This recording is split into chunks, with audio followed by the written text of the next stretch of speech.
Hi everybody, I am currently struggling with my allergies, and welcome back to another Sunday of Artsy Fartsy Party Night. This time we have a fun little theme. I'm very excited about themes and stuff, but this one is OC Power Hours edition, where we're going to spend the next 3 hours talking about people's OCs with a couple of lovely people. I have 5 others hanging out with us. Let me just switch the screen over. Yeah, there we go. Yes, so our first artist is going to be Juno, but we're going to get through all the introductions. So let's start with Bro Dingles. Say hello. Hello. And then we have Kristen. It is an internet remix stream without breathing problems.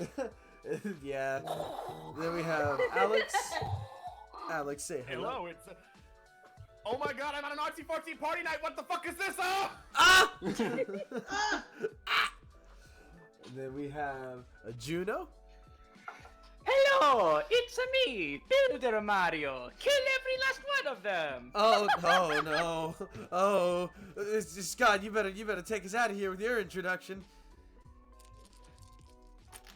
The joke is that all of my OCs are D&D characters. Spill all of your D&D dice on the goddamn table. Oh, you rolled one off the table. Better re-roll all Roll for those D&D initiative. dice. Okay. Oh sure. well, guess we gotta re-roll everything. That is, Guess we have to re-roll that's everything. A 19 plus 4, so 20, 23. Lovely. Anyway, Juno, what are you drawing? Tell us about your OCs. I am working on a page in my graphic novel. Oh. Whoa!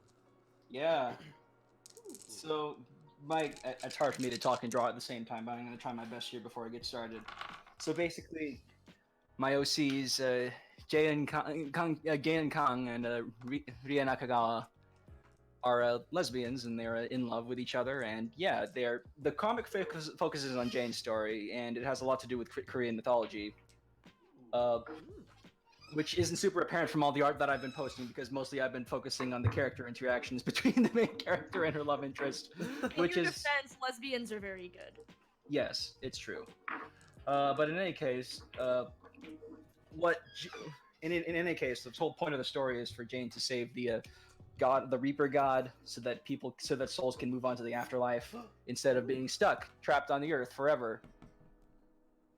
It's part of Heck some yeah. deeper conspiracy theory, not theory, actual conspiracy by the ruler of the living world. But that's a lot of story details that I don't want to get into yet.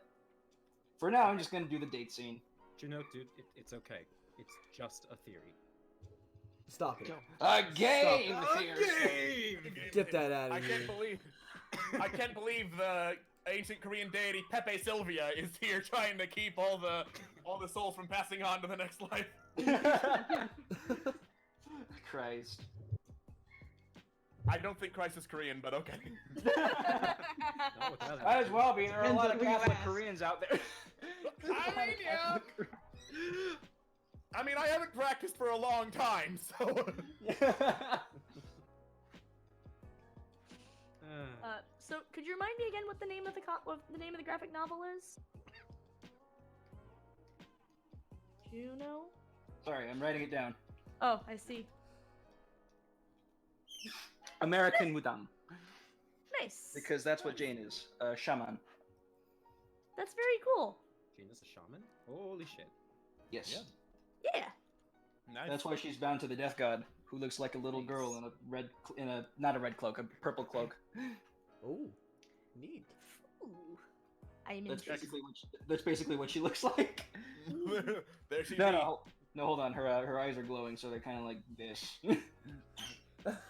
Yeah, 'cause I was going to say, I thought Red Cloak was mine. No, red cloak is yours. Purple Yeah. cloak is mine. Like when I'm thinking like, oh, cloak, Red Riding Hood. That's the direction my synapses went. Nice. Fair enough. Fair enough.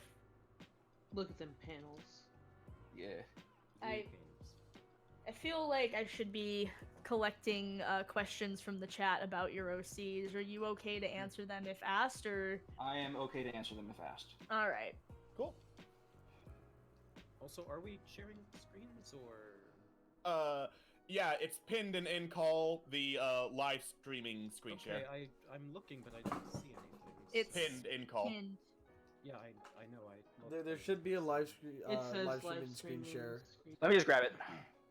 I'll look again. Oh, I see. I didn't realize there were different screen shares. Yeah. My Yep. bad. There it is for easy reference. Yeah, there's two. We've got the one that's not during streams and the one that is. Ay, ay, ay. You know, I will never get used to Discord's interesting way of screen sharing functions. Yeah! I I'm not miss crazy old about it. screen share. I miss old screen share. It doesn't have opacity. Opacity. Opacity. Onyx asks, how big is the gay? This is a very important question. The gay is very, very big. Alright, alright. Dork Princess... Technically, Via is the bigger gay. She's 6'3". She's 6'3" tall. That's very true. I would like Nice. her to bench me very much. Excellent. Dork Princess asks, how significant is Rie to the plot? Sorry. It's okay. It's a hard name to pronounce because there's two vowels right one after another. Yep. She's actually fairly significant. Jane's friends Kirby and Ria are very significant to the plot, as well as her sister Stephanie, who is Nice. more involved in Jane's personal growth. Mm-hmm. Are you comfortable sharing at all how they're related to the plot, or no? I'm comfortable sharing that. Jane has problems with Jane has some family problems with her mother. So Stephanie's kind of like a voice of reason at the same time as she is like a. Stephanie is at the same time a fun goof and a voice of reason, more sort of a moral compass for family matters for Jane. Nice. Okay. It's interesting. Because Stephanie is Ria- big cute. Yes, Very she's very cute. She's good. The way I would describe Stephanie is Jane but a zoomer. Oh. Like Okay, Jane, Zoomer. Jane, but like more leaning towards zoomer than Jane's kind of like in the middle ground between millennial and zoomer. Mm-hmm. In that weird, awkward generational gap. Generation. Yeah. Ooh, Yep, Kristen. that's it. Kristen, this is I'm a sorry. question Ever for since you. that person said that, No, it's true. It's that. Question, will there be a DMP Thanksgiving episode? No. No. There might be... nothing to do with my characters. Yeah, there's some shenanigans on Twitter, and I will say, if you have any questions about DMP for me, please direct them to the Twitter, because, okay, listen. We spend so many streams talking about my personal projects. Tonight is not about my personal projects, so if you send me DMP questions, I will be sad. Send questions about the other stuff that's going on tonight, alright? If I'm you have just any gonna- questions, you can direct it to me on Twitter. We said it was I'm just inevitable. gonna make the stipulation. I'm just gonna make You the can't stipulation. It's my lesbian's time. Guys, My lesbian. That's fine. guys. Bro's trying to say a thing. Bro, Yeah. go ahead. Sorry. I'm just gonna make the stipulation right now that if you ask a question, we're just straight up not gonna answer it. Yeah. Yeah. Works for me. All right. So if Jen and Rie were in DMP, Alex, I'm going to kill you. I welcome death. You know. Alex, I'm going to keep you alive. No!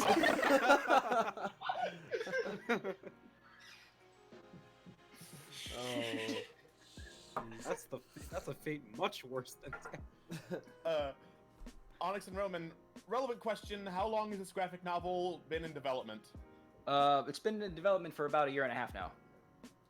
Nice. Ooh, lovely. Why does it feel like they've been here longer? Right? Because they have. Like, Kind of. I remember like when you first dropped the designs in the IR, and you were like, "Oh wow, they look so pretty," and nice job and all that stuff. And I was thinking, God, how long ago was that though? Because Yeah. they've been here forever. I feel like I've known them my whole life. I mean, have like not. it kind of helps is like what kind of happened was that like I dropped bits and how I made my characters is that like I did drop bits and pieces of myself into them because it's easier to write what you know. Yeah. That's why I'm writing about Korean stuff because I am Korean. Oh, so your husband told us to feed us little bits and pieces over the span of 3 years. Yes. Yep. I'm honestly super excited to go more over like the Korean stuff because I know jack shit about this, so I'm very intrigued. I'll sketch out this first page of the date scene, and then I'll try to do something about the Korean mythology.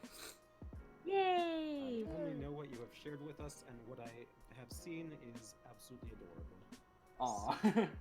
Oh, there's some creepy stuff too. But guys, there's like a 3-legged dog that like is the guardian of humanity and stuff. It's Aw, awesome. little brother. Oh yay!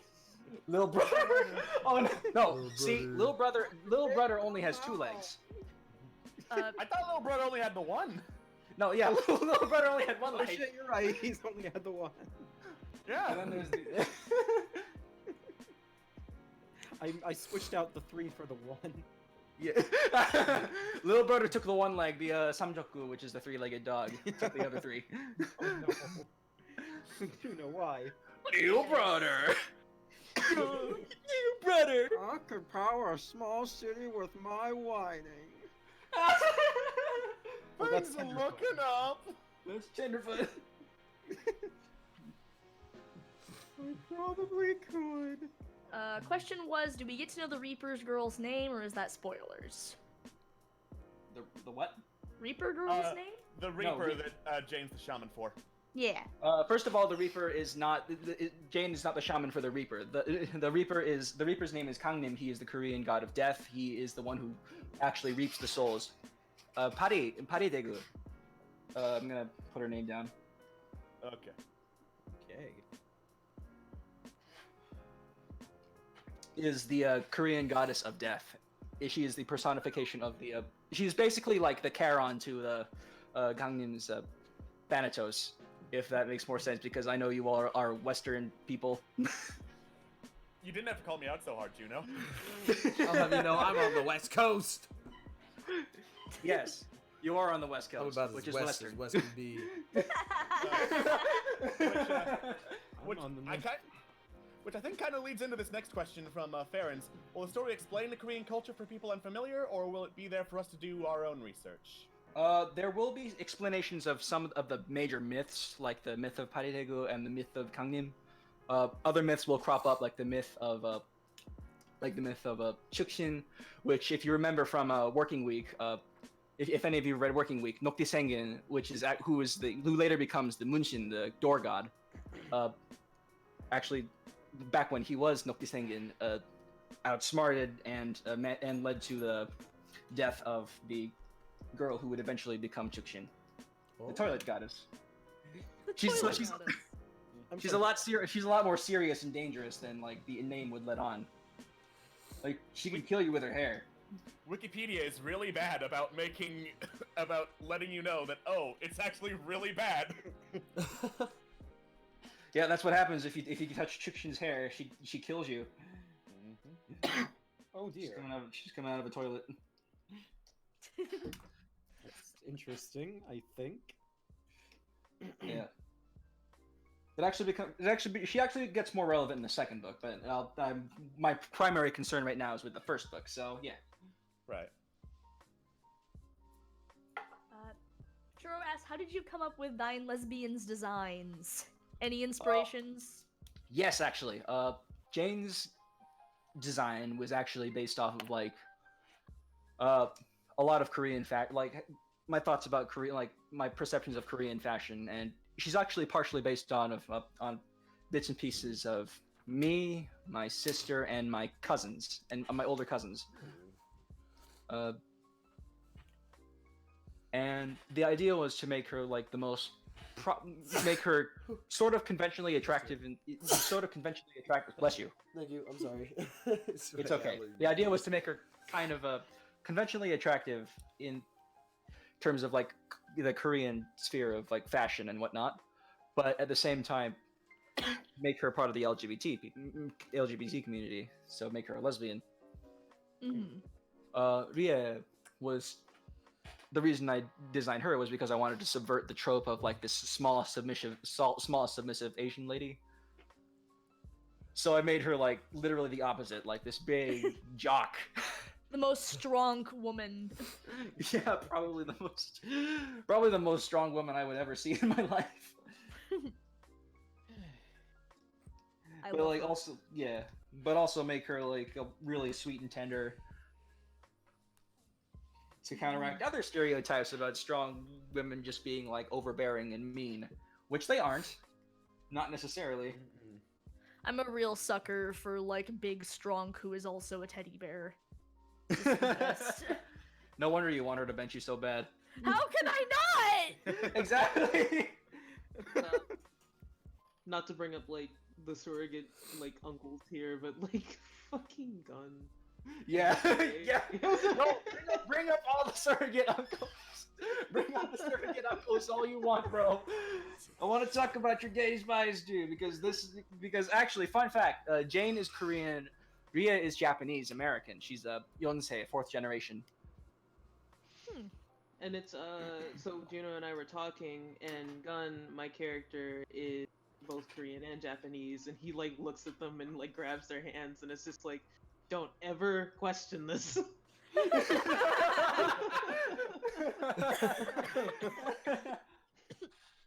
Yeah. Excellent. Ooh. Oh, this is nice.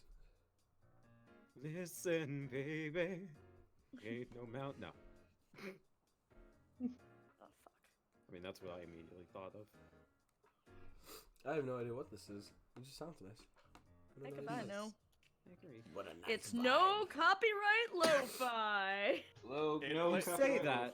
But one of the last songs we heard was Mega Man 3.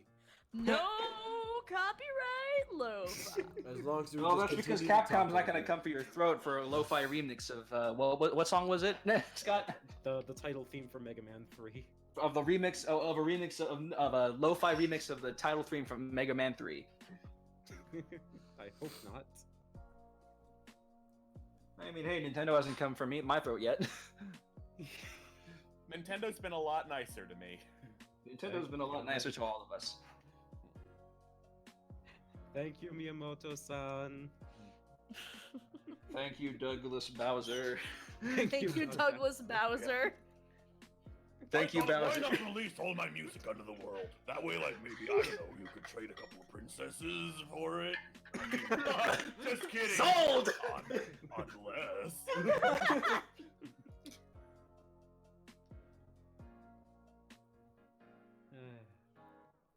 Alright, so basically what's happening in this scene is that they're getting ready for their big date, which is like one of the big plot points in this. One of the big plot points in the story is the romance arc between the two of them. And Jane and Ria are starting to question whether they're good enough for each other. Oh. Oh, babies. Because The this answer is is because yes. the answer is yes, obviously. Spoiler is they get together and they live a long and happy life together. but it's a young college romance. They've been friends for a while. Like they've been friends since like freshman year. Mm-hmm. That's not how romance works. Rie, I love you, but in order for us to date, you have to defeat my 7 evil ex-girlfriends. No, this is not Scott Pilk.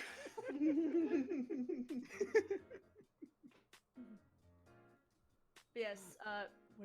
Wait. First, so okay. So how far into like this whole college experience does this take place? Oh, they're seniors. Oh wow. Okay. Neat. Cool. Yeah. Fun. Because the book is about all these this weird transitional period in their lives when they're about to like truly come of age. Mm-hmm. Mhm. I see. I am intrigued. Okay, so this is the most important question. Where Uh-huh. are they going on their date? Actually, since they live canonically in Irvine, they go to the school that I'm basing their college on. I'm not just basing the college on. They literally go here is the University of California, Irvine, because it's not gonna lie, it's close to where I live, and I can do better research.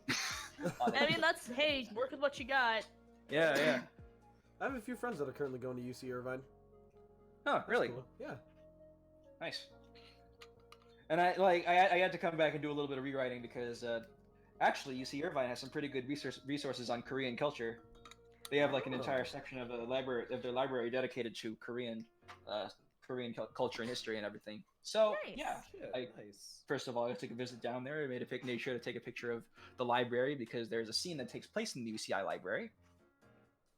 But no, there's this really nice hill up in Irvine called Turtle Rock, and it's offers a really nice view of the city. Yeah, and that's where they go at night. Oh, that's cool.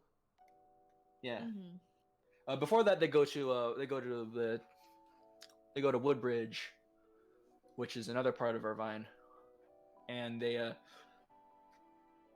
have Korean barbecue. Of course, you gotta have Korean barbecue. You gotta. Book centered around around a Korean protagonist.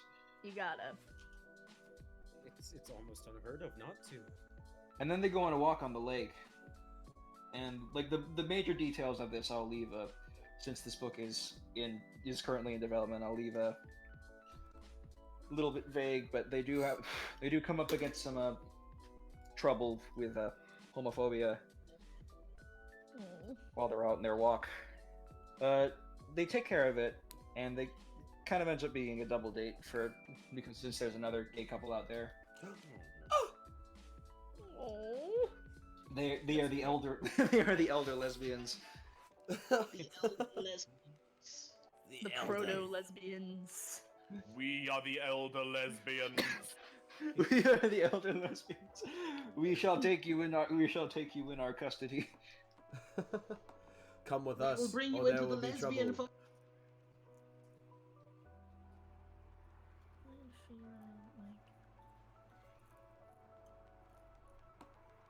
The proto lesbians. Man, now I want Korean barbecue. Ah, the most important question. Do they punch them into the lake? Spoilers. No. Spoilers. I guess the answer is yes. That's spoilers, Scott. See Jane and Rie FHQ. See the American mood on FAQ. Yes. Oh.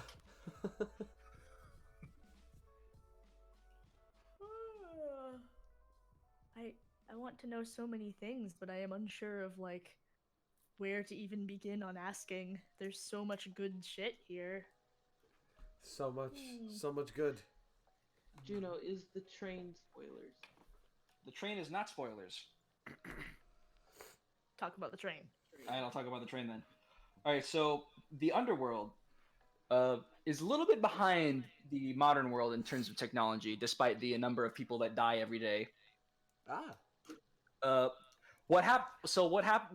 The way that I have like the afterlife envisioned is kind of an aggregate of Korean, Japanese, and Chinese, and all sorts, and like a lot of East Asian cultures, because there's a lot of overlap in the mythologies because of the spread of Buddhism through East Asia.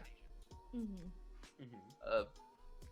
So Koreans, Japanese, Chinese, the Taiwanese are a lot of the East Asians. The East Asians go to the same afterlife, and they know the gods by different names, and they're also different gods in employ, because like that's a lot of people. A lot of people die, and like you can't just all slate it to one person or one god. I mean, you Oh. can, but you'd be wrong. So Yeah, they'd unionize. there we go. I need to find a better union. The death gods have unionized. So, to the train thing. The trains, the system of the rail system in the underworld is based off of the Korean subway. And what they are is they're actually okay. So tokebi are Korean goblins. They're basically think of like the Oni of Japanese mythology, because like people know Japanese mythology a lot more than Korean. But yeah, tokebi can be created from anything if blood is from a lot of different methods, actually. Blood being blood being put onto like an inanimate object being one of them.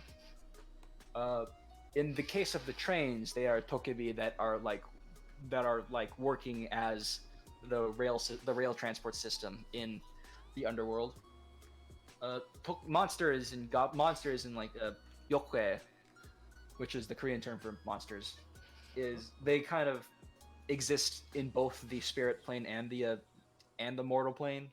Mhm. So they exist in both. So there's encounters with monsters and stuff and ghosts and everything in both worlds. But yeah, they're basically like they're people too. First of all, they have their own desires, wants, and jobs. If we're talking about the train, Trains. and they got teeth. They got big old teeth. Uh-oh. Teeth. Yeah, this is what they look like. Teeth trains. I just want to talk about how fast you draw vehicles, because I was gonna say it with the car. Bro, with the Prius. Yeah. It is a great power that you have. It's like I've drawn so many trains that I just know what trains like. And it's just... I mean, honestly, yeah. When I was a kid, I drew cars and trains a lot. So it's very neat, and I am very impressed by this ability. Yours is a great power, Juno. Remember, Greatest of with great powers. power comes great responsibility. Yeah, we're not talking about Spider Moon right now. Yeah. God, I wish I could draw. Honestly speaking, just seeing you draw vehicles, making drawing vehicles make more sense. Nice. It's like, oh, it's not some big scary like metal monster. It's literally rectangles and stuff. Yep. Rectangles is still scary to me, but Valid. it's My still very style neat. is rectangles. I am but a rectangle. You are basically a rectangle. Inside all of us, there are 2 rectangles. I'm not sure how you're still alive right now. One is a rectangle of good, and the other is a rectangle that is evil. The one who wins is the one you find the area of. Figure out 2 how many rectangles. But Sensei, how do I find the area? It is 2 simple. rectangles. 2 rectangles. Rectangle A, Depart from rectangle Station B. A and Station B. Thank you, Sensei. Okay, I've sketched out this page. I'm just gonna call it a date scene. Date scene. Yeah. Alright, let me make a new folder in my thingy. So let me make a new folder in my thingy. Alright, that's 21.1. I have all my scenes labeled and What dimensions are you using for pages? for sketching them out, I'm using 21,000 by 3,200. They're obviously going to probably have to be printed a lot bigger because like resolution is a thing. Mm-hmm. So yeah, that's future me's problem. But the dimensions are the same. I'll just convert everything into the size that I need to when I need to actually line and color these things. Okay. What scene would give me stuff about the monsters mythology? Well, that doesn't have spoilers. You could always just draw some monsters. I could always just draw. Yeah. Yeah, there is that. I could also just draw the gods. Yeah, I could just draw gods and monsters. I mean, God knows I have to still design stuff. Which god knows? I don't know. Most likely. Yeah. Ooh, I know what I should draw. You know, I'm not gonna lie. The moment because I had not heard you mention the whole shaman thing until today. The moment you mentioned that, I just started picturing the Shaman King theme in the back of my head. Nice. No! I'm angry because my brain is. It's a good theme. I know it's really good. It's just gonna be in my. The 5 joke's on you. years. I never watched Shaman King. It was. I've never watched Shaman I King loved it, either. but I don't think it's I- good. It's a guilty pleasure. Christ. Spirit form, unity. Ah, Get your anime. I'll draw Jane giving chicken nuggets to the door god. That's what I'll do. What? Yeah. To the hero of man! Yeah, give chicken nuggets to the hero of man. Alright, it's 21,000 by 300. What do they do? What am I doing? 21,000, 3,200.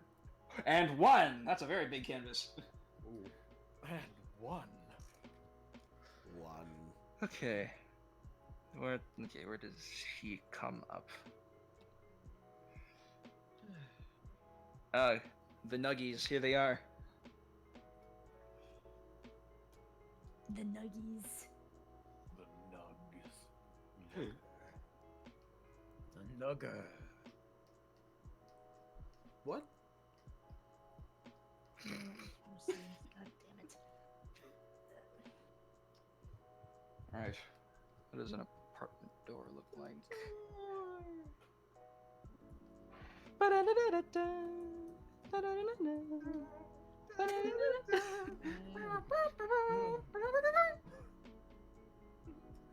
Clip of Mike Wazowski falling. Da-da-da-da-da-da.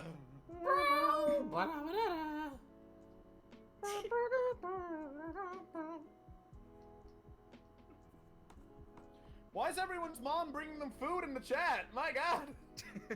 I want food. Is this because I said nuggies? Chicken nuggies.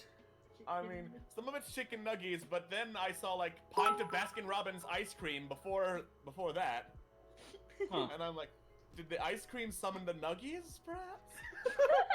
Ice cream has summoned the nuggies! Ooh. Quote. Viola 2004, thank you for the bits. Thank you. Wait for the bits. Bits! Bits! There we go. Quote saved. I know you were worried we'd lose it. It's okay. I've saved it. Thank you for your service. You're welcome.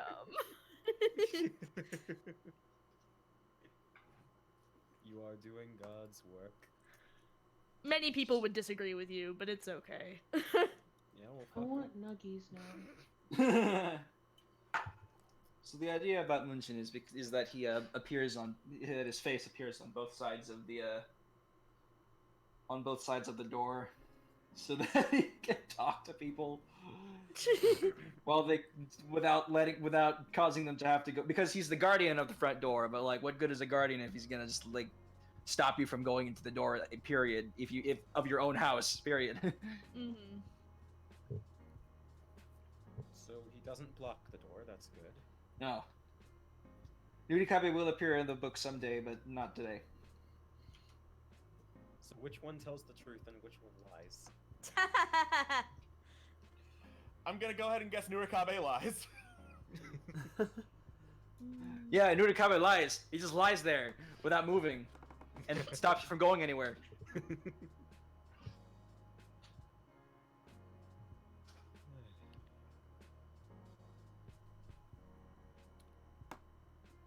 Nope, gotta have that mail slot. No, that's the apartment. That's the door number. Oh, I see. That's on the outside. Okay. Perspective, though. Perspective, though. Perspective.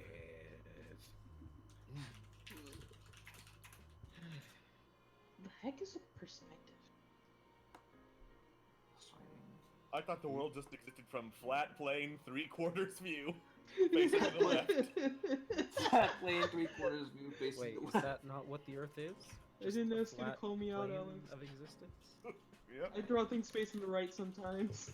Guys, Whoa, watch out! We got a badass over here facing to the right. Those tiny little hands.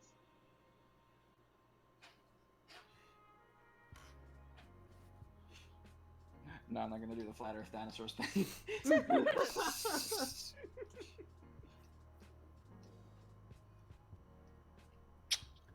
Okay, where should...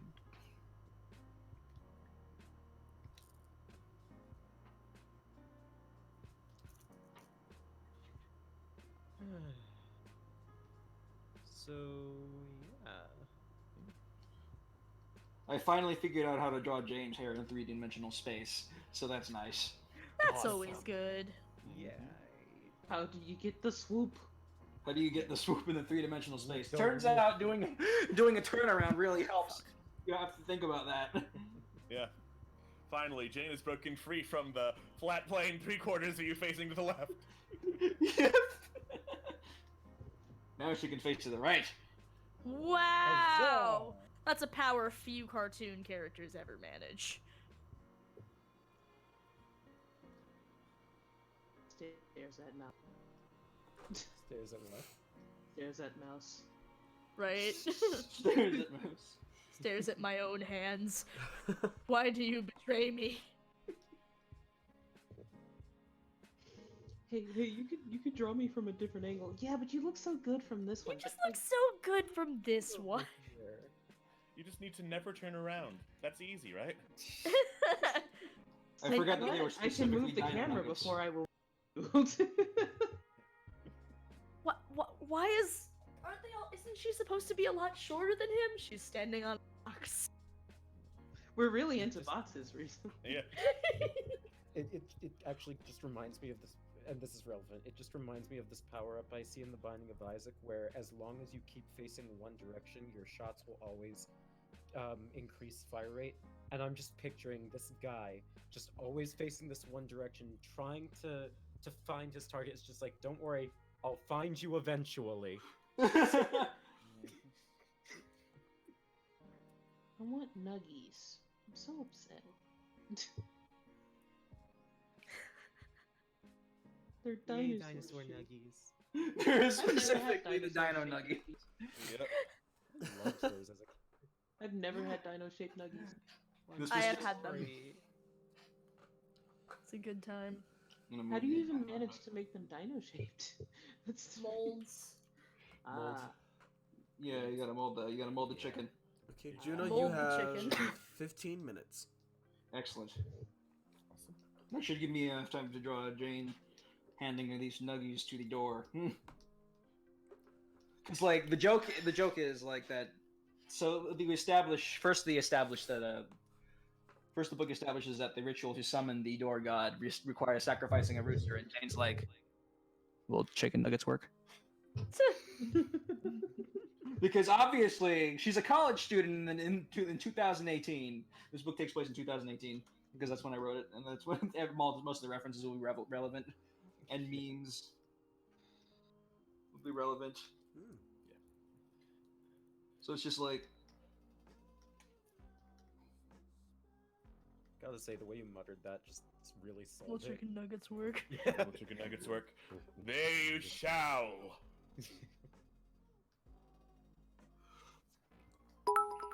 This pleases the Ooh, dog. Danji-san, thank you for the 10 bits. Thank you very for the much. bits. thanks, Donji. They taste like extinction. This pleases me. it tastes like extinct. Not every god is a god of death, Scott. Not with that attitude. Any god can be a god of death if you try hard enough. Hi, You my piss name's them off Aphrodite. I've got a gun. He has a gun. My name is Aphrodite. Sometimes love hurts. Yeah.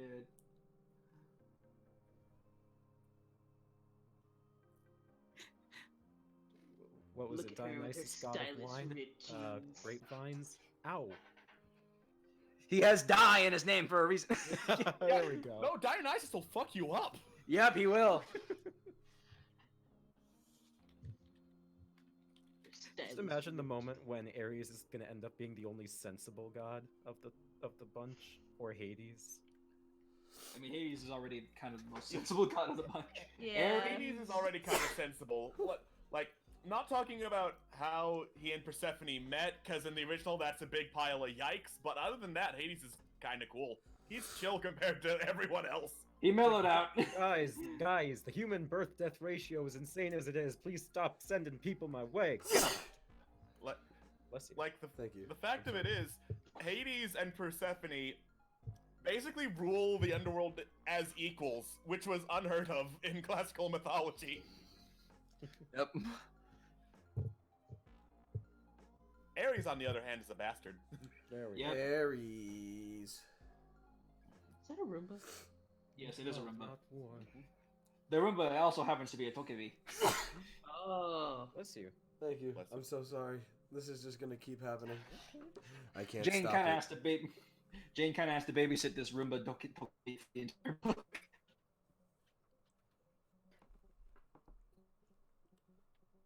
Oh no, what's happening? Oh god, what's happening? Robot time. Oh no, it's robot time. Robot time? Oh, no, Robot it's time? robot Okay, alright, we're Everyone, fine. drop from the call. Go. Never mind, we're good. We're good. Yeah. I got really nervous. I was like, uh-oh, what's happening? Discord What's decided happening to take a We are the robots. Discord, whatever did we do to make you take a world away? To make you take a massive dump.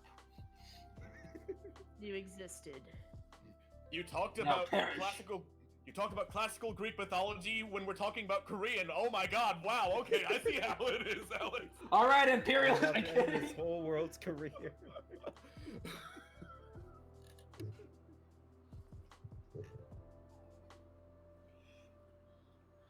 I'm very proud of this shot. It looks Yeah, that's good. really nice. That's a really nice angle. Yeah, it's very good. Me Also, the crying. door's really cute. Yeah. It's a cute door. Yep, it's Jane's apartment door. Munshin takes the form of whatever door he is manifested in. So if he goes into a car door, he kind of looks like this. And now I'm just picturing a household door with a car door. Oh. Oh, baby! Aww. Yeah. Your hero of man, everybody. He's in the front door of your Prius. Yeah. Link? No, wait, no. Maybe he appears like a little like the fogged up window, and he looks like a happy face. You draw. The last thing you need to do to perform the rite of summoning for a Munshin is just draw a happy face, fog up the window, and then draw a happy face. Why is Ditto in my door window? In my car window. That's a breath. I know what I said. Wow, Scott, you breathe dittos? Yeah. You should try it sometime. It's a lot healthier than smoking. I see. Many things are healthier than Yeah, smoking. most things are healthier than smoking, honestly. Yeah. You know what's healthier than smoking? Not What? smoking. Not smoking. Yeah, exactly. Not smoking. Yes. Spitting truths here. Spitting truths. Insert standard statement: do not smoke, kids. This has been our PSA. Anyway, back to us offering bad advice. Don't start. If you smoke, Seriously, you'll after you go to start, hell it's kind of hard to before you stop. It's true. Don't smoke. If you smoke them, be prepared to choke them. Is subbing to IR healthier than smoking? No, it is not. No, sorry. No. No. One I of mean, the have you few seen an things on IR the list. stream? Yeah. But you know what? It's Pretty fucking cool anyway, so you might as well. Listen, No, subscribe to IR. Everyone's doing it. Come on, Okay. man. I thought you were talking about smoking. Okay, listen, there's so many, like, you know, things that we have said that are less than accurate. Subscribing to us is not cool. We are the least. I'm sorry. The setup for that was so good. I'm sorry. Oh my god. There are some things we've said that are less than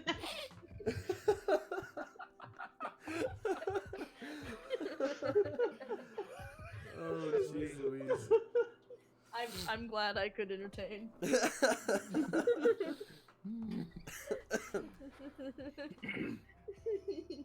Internet remix is a gateway drug, says parents. What? Man on the internet, of course. Ah. I think usually it goes the other way. Yeah. Yeah. They're gateways for each other. You go in one way, you come out the other. How did I get here? I'm so confused. Yeah. You go and you're like, hey, this is the guy that made Chrono Trigger the musical. Hurry up and make the rest of Chrono Trigger the musical. Hey, the rest of his team's over here. I wonder if they're doing something that's really entertaining. And then you come over here and we're talking about door gods and anti-drugs. We're so cool. We're hip. This was the. I'm sorry. I cannot tell a lie. I can. We're cool cats. We saved the kids. Yeah. Cool Cat 99. Wow! I can't believe that we're saving so many kids! The triangles. The triangles.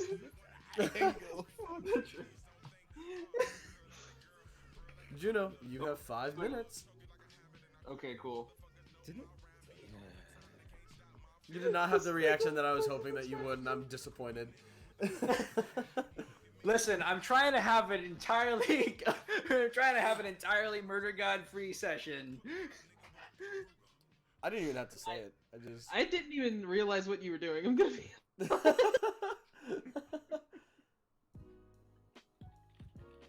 Like, see, it just doesn't. It doesn't have the same, like, if Kristen says it. Then, Can't even say that because I've said it a couple times before and y'all got mad at me. So I know. I'm saying that in this specific context where my brain is just completely detached. I actually finished this part of the sketch, so I might as well just work on the next panel. Door God. Door Door God. God. Door God. Door God. Door God. Why did I just imagine y'all all T-posing outside of this poor woman? Oh God. Jane's just like, what are you all doing outside of my apartment? Y'all are like, Door God. Door God. Bring us the Door God, Jane. So Let me cook some nuggets first. I gotta cook the nuggets.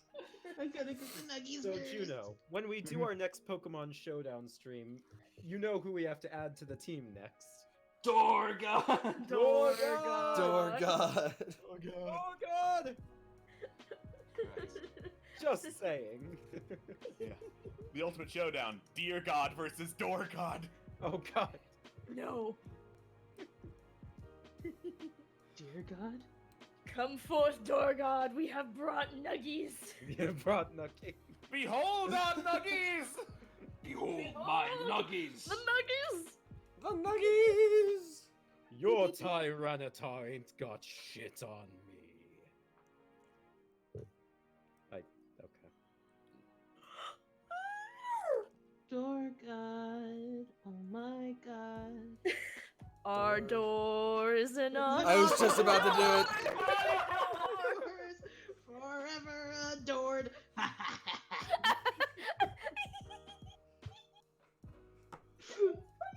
It's also a pun. Boy, she's not wearing her coat, she's wearing a shirt.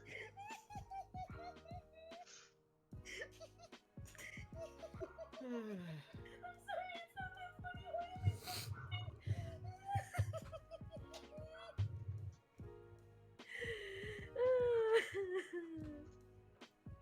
God.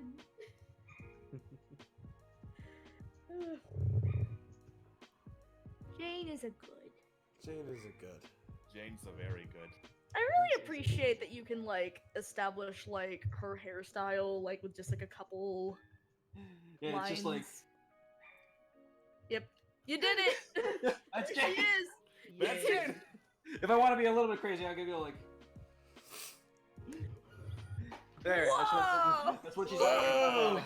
Woo! Sometimes she wears contacts. Sometimes she doesn't because sometimes she's too lazy to put them Hot on. dog. Hot dog. No, contacts are very simple to put in. You just gently insert them into your eye, like so. No, my friend! Ah! Coming from a guy who uses contacts, I feel attacked right now. I don't need contacts anymore. Yeah, we know, cause you got LASIK Plus. You You're have so She's supposed to be in the. She's supposed to be in the door. She's supposed to be inside the room for the joke to work. Oh, frick. I'm gonna move this room a bit. So Goodbye, what Roomba. is the thing in what A I Dorito. assume is a mouth? Huh? That's a water bottle that Jane taped to the door. Because she can. Bless you. Thank you. Because obviously a door cannot hold a water bottle. I mean, obviously. Oh. Oh. Okay, lo-fi playlist. I'm picking up what you're putting down. Let's bust a move, everyone. You can't see it, but I'm dancing in my chair. I'm also dancing. Dance with me, Scott. Dance with me. Oh yeah. I'm Oh, doing a terrible yeah. dance in my chair. Oh yeah, dance with me, Alex. Hang on, I gotta roll performance. Hang Just on. dance. I got this. Just dance. Roll a d20 never for dance. performance. Run a performance check. Ooh. If I Uh, danced, you all die. I because rolled I a can't dance. 10 plus a 1. Is that okay then? Yeah, it'll be fine. I'm gonna have you roll again, but we're gonna take a 10-minute break. Yay! Okay. Yeah.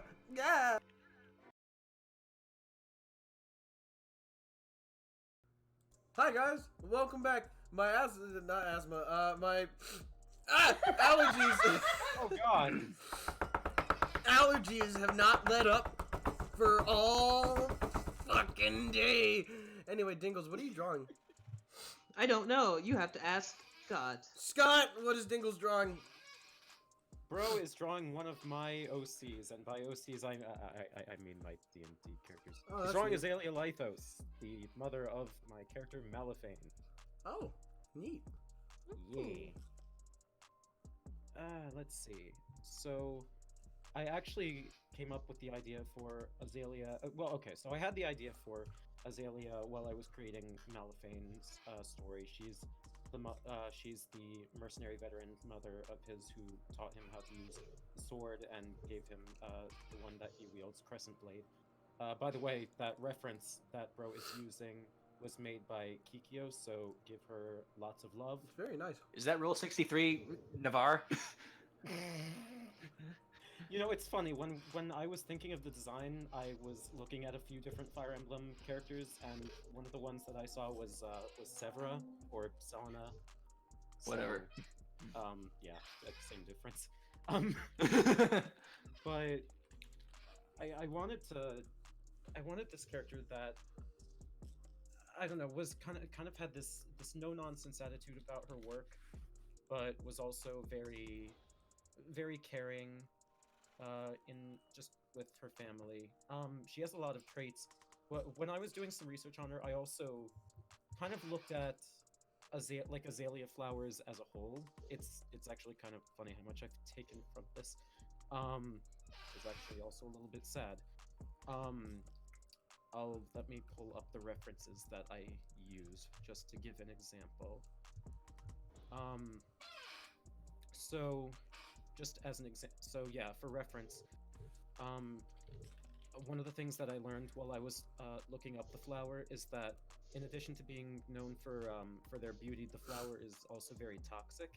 It has this toxin in its nectar that I believe is very hazardous to animals if they consume it. And I kind of used that as a slight reference, being, oh, wait, something happens to her. She goes into a state of drink and depression. Uh-oh. So, she's also just slightly below average height.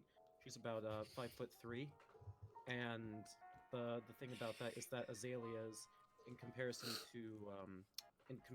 to other flowers of their class, are a little bit shorter. If I recall correctly, they are about, oh gosh, I've already forgotten. But yeah, the flowers are a little bit shorter than others in their species. So yeah, a lot of Fun facts. references to flora. Yeah. Neat. I like how much thought you put into it. Cool. Nice, yeah. So yeah, just really enjoyed working with this. How exciting! Yes. I remember I was working with Alex a little bit on the actual mercenary band that she was part of, because that was the one element that I hadn't actually decided on. I think we decided on what, the Four Kings? It was the Four Kings mercenary band, yes. Yeah. So probably not the greatest one to be grouped with, considering they're kind of just a bunch of dude bros, but what can you do? Spoilers. Just gotta be a dude, bro. Listen, the other mercenary bands that were major and active included the Plague Lords, and I don't think Azalea Lythos would have been with a bunch of assholes who develop plagues for fun. It's not very likely. Would have been very interesting plot twist, though, I'll say.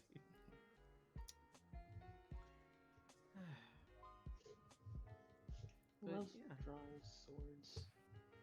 What's up?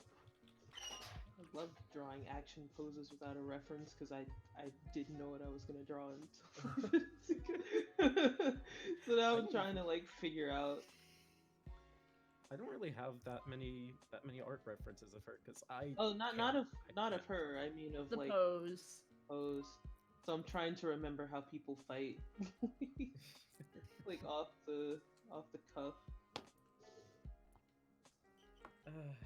I remember when I was creating her, I had a campaign with her, and I remember I made her a Battle Master fighter because I like having a lot of options. It's fun. For those of you who don't know, the Battle Master fighter basically is given a bunch of different options of how they choose to fight in battle, whether it's essentially tripping their opponent, or making a scary face at them and making them run away, or parrying, or anything of that nature. And you have a limited number of those actions, and it's really cool. This is a one-handed sword. Why am I having her use two hands? This is a one-handed It's a sword. rapier. It's a rapier. Fuck. You can poke them harder if you use two hands. That's how that works. Behold, brat, the power of two hands! You know what? This entire thing might not work. Let me. Take your time. I'm not going to judge you. You better not.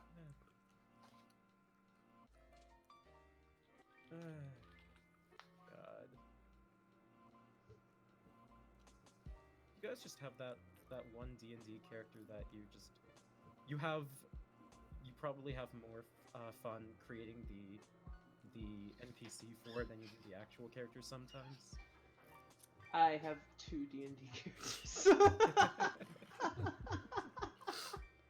I've not played much.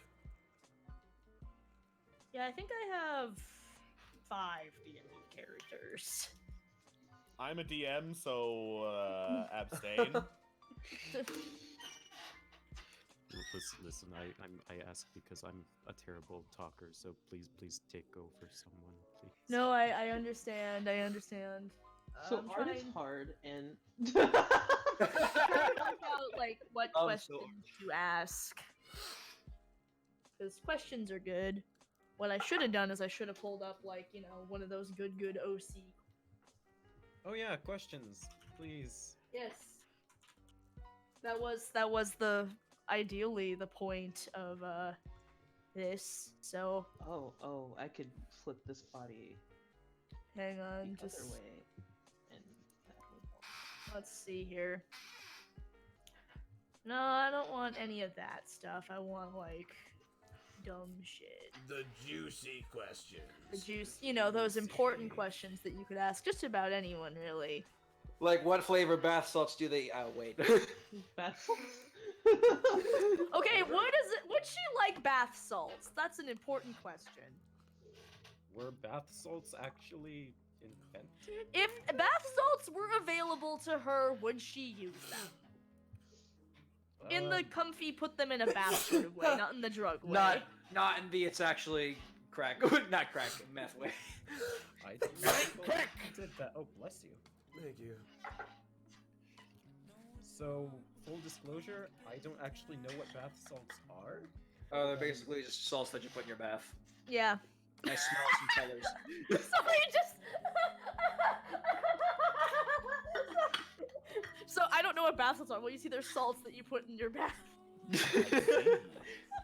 Considering how freaking, first of all, are you okay? Bless you. Bless you. Thank you. Sorry, I'm just allergic to dumb questions. No, it's not. I'm kidding. No, that was Sorry, just go a on, very you know. funny response. Continue.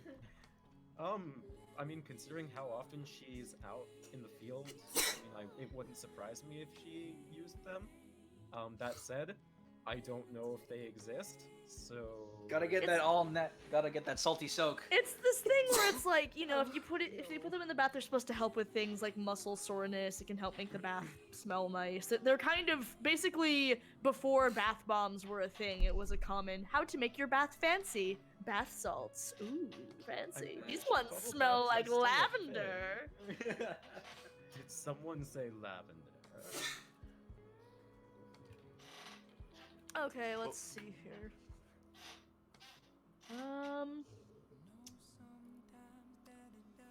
Let's see here. Oh, buddy. What's her favorite kind of food? I'm sorry, what was that? What's her favorite kind of food? Oh gosh, I picture that Azalea is probably big on fruit. She's a big sweet person. So if I had to guess, I hadn't actually thought about this part.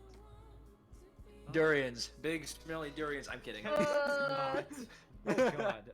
So I've seen what those things look like, and okay, ignoring the fact that they probably taste like stinky cheese and sweat socks, just the look alone looks the appearance alone looks dangerous.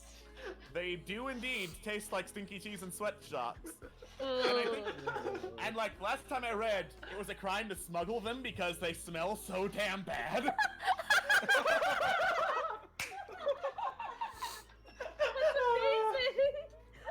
So I'm looking this up to make sure I'm just not making it up. So congratulations.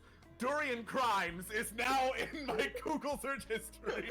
Durian crime. Durian crime. Another crime for Crime Straczynski to put on her list. I will smuggle these fruits across the border. They smell Kristen, terrible, but I have to do Crimes, it no! for the crime. You can't! Think of the children! I am. I'm going to make them eat this disgusting fruit. It's healthy for them. Crime Straczynski strikes again. Yeah, Durian Crimes do indeed smell like liquid ass. There's a Wall Street Journal article that says durian-related crime is on the rise. Durian-related crime. At last, I've made the news.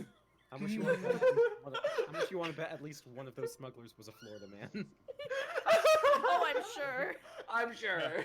I'm totally sure. Someone There's call more- up Split and ask him about his durian-related crime. Say, Spike, so you remember the time we asked you about Mumford and Sons? Well, we got another question for you. We're gonna wake you up at 7 in the morning and say, do you commit durian crimes? Or has anybody committed durian crimes in your state? We could also ask. But yes, please explain the durian crimes, because I want to know. Also, are we pronouncing this fruit right? Yes. Okay. And then I've only read it because like I've read the name of it when I watched A Place Further Than the Universe. I don't know how it's pronounced. Now I know. So, after first the of all, durian crime, next question after that. after that, so I'll make durian crime really quick then. So it mentions the smell, which has been likened to rotting onions, gym socks, or raw sewers. A couple people evacuated from the university campus in April when they thought a rotten durian in the air vents was a gas leak. Oh god. Oh, I see. The durian crimes are smuggling durians.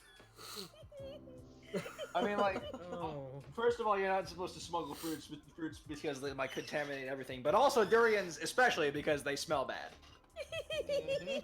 You don't want invasive species to get all over the place, but especially not durians because they stink. And if they invaded other parts of the world, they might grow sentient and take over. Oh, Can we not? Why is this a thing people choose to eat? Because humans are weird. because we It's gross. probably like an that. acquired taste. I guess. No, we just gross like that. I mean, yeah. We fucked up. We fucked We make up. pickles. We soak things in salt water for Hey, like hours and Hey, hours. hey, hold on. What's wrong with pickles? Nothing. Yeah, no. But like, it's weird. Okay. Listen, no. This is from the person whose culture invented kimchi. Okay, but Kimchi's seeing who's fucking in the delicious. chat, seeing who's in the chat right now, Jordan, did you know that a cucumber is a pickle? yeah. I know. Who, This is heavy. Yeah.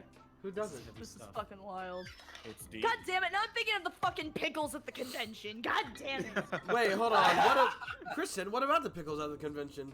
I don't know about The this. pickles at the convention. Oh, have I not? So, the other week when I was working at that convention, so the first day, my friend Shay and I, we go in and we set up like our booth, and we're in the vendors area, and like no one's set up yet. We got there pretty early. We're like, okay, we feel pretty good about this. So we leave. We come back the day of the con, and we discover that in the interim, in the less than 24-hour like time, a Dear. pickle stand was set up beside us. Oh. It was a fucking pickle stand with just giant vats of pickles, and they were called Jesus. freaking pickles, and they were very pickly, and they Mm. were. And as we walk by, the lady's like, "I hope you like pickles," and I was like, I mean, I don't really like them, but I'm sure other people do. And she's like, "Yeah, most people like pickles," and I'm like, "Great," and then I'm like, "Oh, my side of the table is set up closer to the pickles." Oh. Oh no. Eventually, you just sort of stopped really noticing it, but That's God, fair.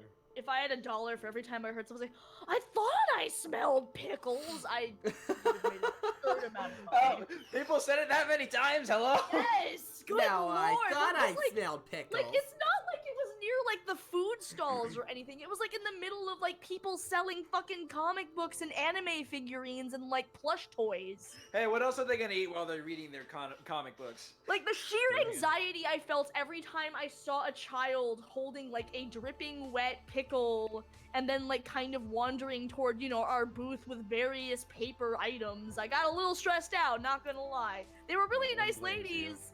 They were really nice people, and it seemed like they were making a lot of money and they had just started their business, so you know, good on them. I wish them well. It seemed like they were great pickles, but also, god fucking damn it. Get your goddamn pickles out of here. If you, Kikyo asks, if you Anyways. bury yourself in a pickle, would that mean you're in a pickle? Yes. Yes. That would mean you're dead. Can't be in a pickle if you're dead. Yeah, that's true. The pickle has passed.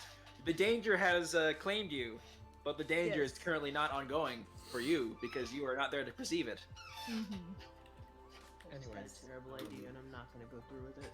Go Are ahead, go there through any with other- it. No, I don't Yes. have time. Okay. Okay. But yes. So, were there So- any other questions? Or... Yeah. There were a couple, yeah. Who's gonna read them? Go read them. Okay. Alright. Onyx and Roman, is Mal's dad any sort of deadbeat? So, funny thing. Okay, so first of all, let's just get this out of the way. So, Mal's dad is a drow, and Neat. drow are usually known as deadbeats. But here's the thing, I, Scott Ornstein, am kind of horny on main for the chaotic / evil characters not being chaotic and or evil. So, I include a lot of those in my stories. So, Plot twist. Not a no, deadbeat. Viole is not.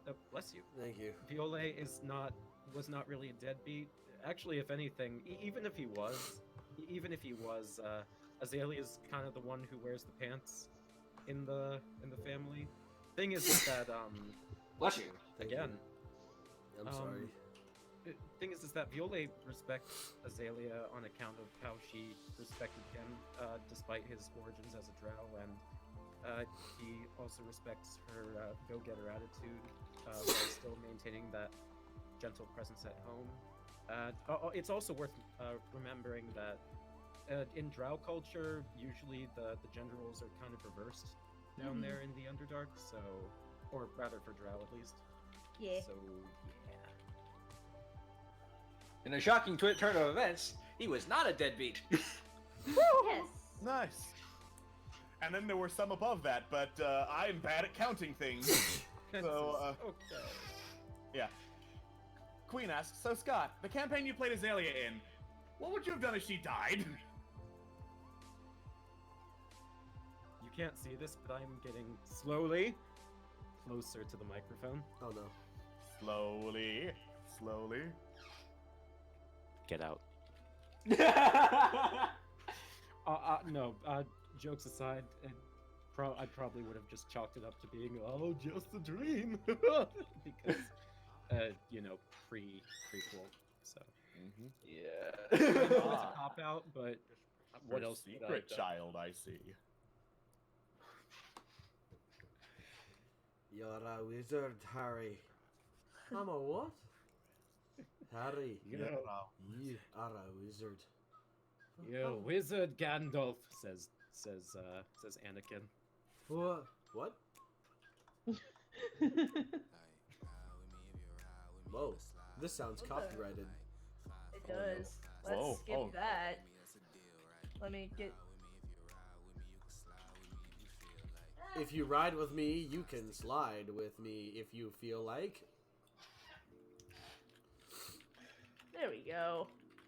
Was there anything else? Wait, Yes. Churro asks, so what is Mal's dad's name?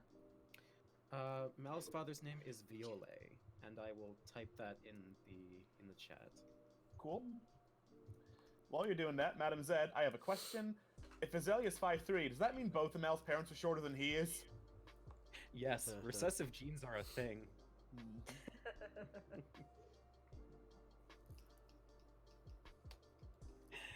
Oh, God.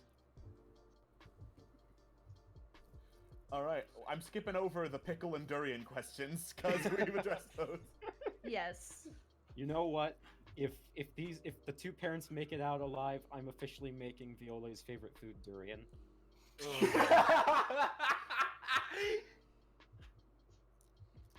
You have my word.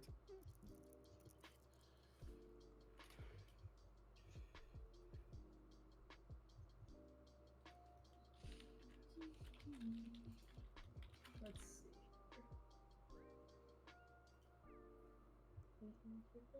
Questions. Otherwise, I'm just gonna look at the 100 questions to ask your OC list. Oh boy. Oh boy. Oh boy! Okay, what's the state of your character's kitchen? What kinds of foods would you find in it? Is it clean? Yes. I mean, Violet is kind of the one, was running the house, but, well, for those who haven't caught up with Fallen Empires, I can't really say.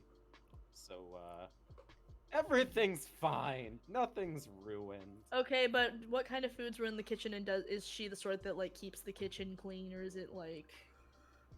She wasn't really in the house much, but when she was there, I'd like to assume that she kept the kitchen clean a good majority of the time. Foods that were in there were probably just typical produce, some meats, a couple wines or beers or ales, just typical stuff. Okay. How does this character feel about piercings? Looks at body. Yes. Okay. Tattoos! Not particularly, no. Okay. Although, that said, I mean, being around a bunch, yeah. Considering the people that are in her guild, I wouldn't put it past her to just sort of turn a blind eye towards them. Makes sense. Let's see. I don't know if dyed hair doesn't really apply in D&D. I mean, humans are a race, so Yeah. you never know. I'm sure there. I mean, prestidigitation is a spell. Yeah, Granted, it it's only works true. for an hour at a time, so. What about that revealing sexy clothing? Revealing sexy clothing? How does she feel about revealing clothing? Oh, I see. I see. Like ankles. Like ankles. And Oh my God. calves. No, guys, you're being too scandalous right now. And Just stop. wrists. Ugh. You This say is as Mal's Bro mom. is Let's draw- not get too You wild say as here. Bro is drawing the cuff right now. Here's the awkward part, because in the prequel campaign she was in her 30s, but I mean realistically by this time she's probably in her 50s. So Listen, okay, listen. Age is not a limiter if you're confident in your body. It's fine. it's not about confidence in your body. It's fine. Okay, that's a question I'm not going to ask, given that this is Mal's mother. That seems like an awkward thing to ask. Oh! What's the question? Did Now we you want to just know. Catch on? You see, this is not Artsy Fartsy Party Night FE Edition After Dark, so we're not gonna ask those questions. Ah, okay. Skip Okay, it. how Skip does it. this character feel about animals? I don't think she's against them. I mean, Would again, she want any pets, or does she have any pets? She does not have pets. I don't think she would want any, but I don't think she's against animals as a whole. So. What's her favorite animal? Favorite animal? Probably fond of owls, actually. Okay. Seems like an owl Nice. lady. Hoot, Yeah. hoot. Two actual questions from the chat. Scott, what's Azalea's alignment? So I've kind of shifted with this one, but the ones that I've shifted between are either neutral good or chaotic good. Okay. And then, how did... Oh god, I already forgot how to pronounce his name, and Azalea meet. Viole, I think. So I'll be completely honest with you. I'm actually still working on that part. This is still a character that is very much work in progress. That said, I do know that the part that I have developed is that the two actually did meet on the battlefield. Viole was a blade singer wizard, so I mean there was probably a connection there of some sort. But as for the rest, I'm still working on that. I will let you know once I figure it out. Or not. Maybe you'll find it out in the campaign. Who knows? Who knows? Who knows? Who knows? I see. Things have been learned. What is this character's favorite weather? Favorite weather. So Azalea, and this goes back to the whole thing about fun facts about azalea flowers, but Azalea actually typically prefers either just partly cloudy or just honestly just the rain, because azalea flowers typically prefer low light as far as just when they're getting sunlight in general. So that's the answer to that. Bless you. Bless you. Bless you. Hold on, there's one more coming. Bless you. I feel it. Oh, Okay. never mind. I think we're good. Oh, we could have gotten a hat trick. No. They usually come in pairs. Manny asks, God what damn is it! There we go. Aftershock. Bless you. Thank you. I'm sorry, Kirsten. Continue. It's okay. Maddie asks, Scott, what is the most badass thing Azalea has ever done? What is the most badass thing that she has ever done? Physically or mentally? Because those are two different answers. That's not what's in the the most badass specified thing? question. Worked with a rogue and a wizard to take down a red dragon. I don't fucking know. I mean, that's cool. I guess there was that one time where she pretty much just got the one dragonborn bard. Was it bard? I can't remember. This one guy. Okay, so real campaign story time. So we were recruiting our dragonborn bard to our party, and I decided that you know, she's probably the more, probably the most level-headed, but also probably the most badass character of the party. She's also really drunk right now. Just gonna have her fucking play a game of cards with him. I also had Know Your Enemy, which sort of just gives the character tells of your opponent. So I beat him in I beat our Dragonborn in cards, and I said, so hey, I know this about you. You seem pretty competent. You could join us, or you're probably just gonna end up getting robbed while you're out here. Sorry about that. What do you say? So that's how our Dragonborn joined us, and he ended up making poor life choices. But you know what can you do? It's fine. Well, darn, I don't want to get robbed. I don't want to get robbed, I so. want to get robbed. Oh, I don't want to get robbed. I don't want to get robbed. So, you know what, heck. Okay, I won't make any poor life choices. Makes poor life choices. Surprise Pikachu face. Cool. How could this happen? How could this happen? to me? Alright.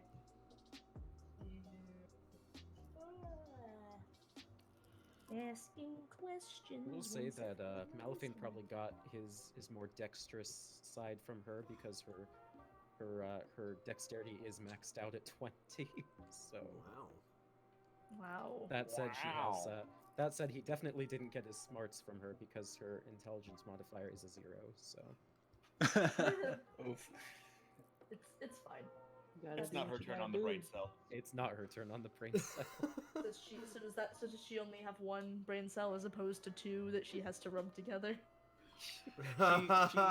she borrowed a brain cell from her husband. Yeah.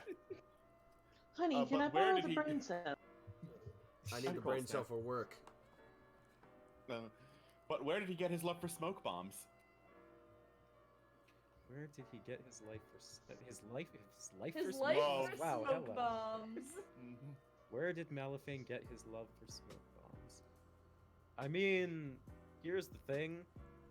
When you live with both a mercenary and you live with a wizard who fights on the battlefield, you're gonna get some strange. You're gonna pick up some strange habits, and when the wizard also knows fog cloud, I mean, do I need to say more? Yes, continue. Fog cloud condensed. I have no idea what that means. Explain. I don't know what that means. Basically, fog cloud, you center on a specific area of choice, and the area becomes encased in fog, and no one can see. And unless, actually, is it they can't see magic? I can't remember. The way I read it, because it's heavily obscured terrain for those outside and inside the cloud. People in the cloud can't see out, people out of the cloud can't see in. Right. Yeah. So it, like, completely cancels out the ability to shoot at each other from inside or outside the cloud. That said, it's unclear how many times, how many games of Marco Polo Violet has lost. So Plenty. plenty. Wait, did you say plenty or 20? Plenty. Fair answer. Probably more than 20. You want thingamabobs? I've got 20. Yeah. Bless you. Marco! Troll comes charging out. Polo! Ah, the troll troll, we meet again. Yes, it's me. I am Troll Troll. I am troll that gives troll. This is funny joke. That honestly was one of my favorite. Ah, Bless you. thank you. I love the Troll Troll. Troll Troll got done dirty. Bless you. Thank you. Bless Is you, my now dude. able. I'm sorry. Bless you. It's okay. It wouldn't be an IR stream without breathing problems, Huh? That's so specific. but also true. Because you said that, like, Friday, too, and I was like, huh? The toll is now 3 gold. Everyone hands over 3 gold. The toll is actually 4 gold. This will go on forever if you let it.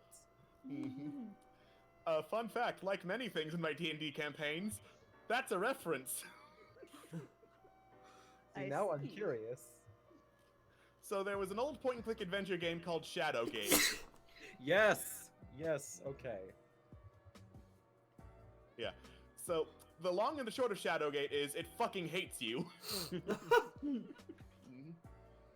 And one of the obstacles is a troll who is guarding a bridge, and he's like, "You must pay the toll to cross the bridge." And every time you try, he goes, "The toll is actually 1 more gold piece." Until at the end, he's like, "I changed my mind. You die anyway." And then you die because Shadowgate hates you. I see. God, I never played the game itself, but I remember watching someone play it. I think it was the Super Gaming Brothers. Some call me Johnny, and I remember cracking up seeing that. Yeah. I changed my mind. You die now. You die now. You I die changed my anyway. mind. You die now. Yep. You can also die in, I believe, the second room of Shadowgate from Mhm. picking up a book. Yep. What? This book Yeah. is made to order, but it is to be read. When You they die. open up this book, they're sucked inside instead. What are you guys talking about? What? The Magical Labyrinth of I Am Mean. I have no idea what that is. I have something to show you on break. It's animation by the same people who made Hotel Mario. Wait, really? Oh, Yeah. Yeah. I see.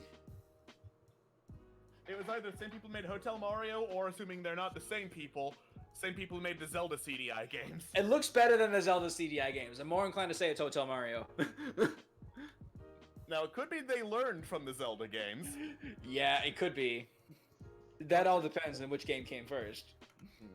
Not to change subject, Learning but just to say what is already known. Kikyo says to tell you, bro, that your art is wonderful and we love you. I love you, bro. Love you, bro. Love you, awesome. Love you, bitch. I never gonna stop loving you, bitch.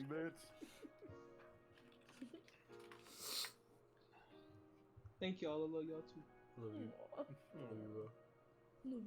But yeah, the Hotel Mario art style is infamous, but I kind of love it at the same time just because of that. Oh, It's yeah, not it's bad the same. animation. Yeah, it's the same people who did Zelda.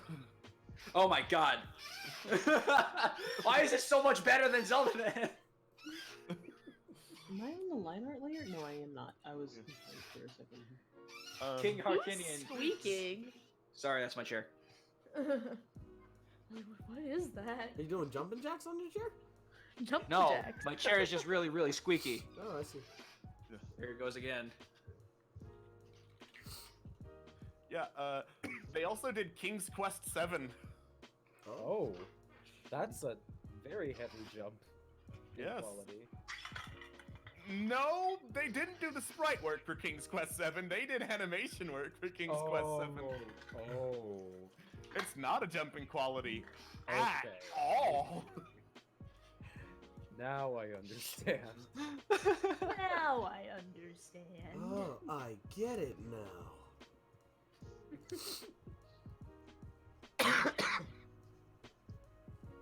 How much time do I have? You still got like another 17 minutes.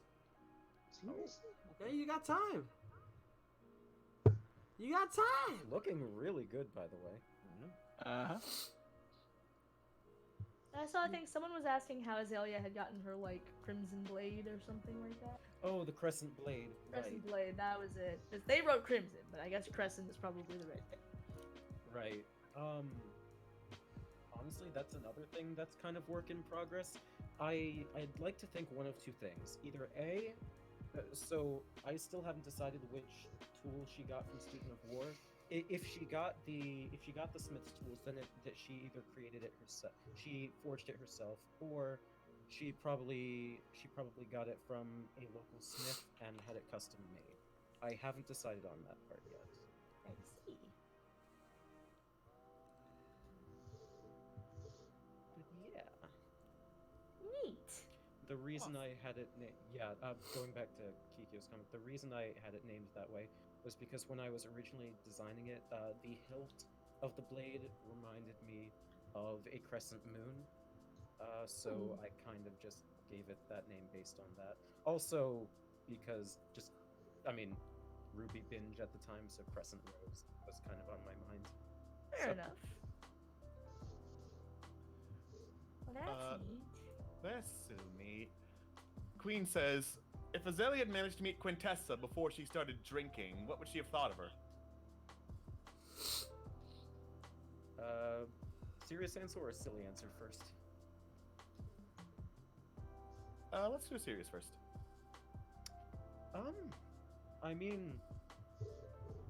Considering that if Azalea had not gone into drinking, then Escal would not have existed. So that's a thing, by the way.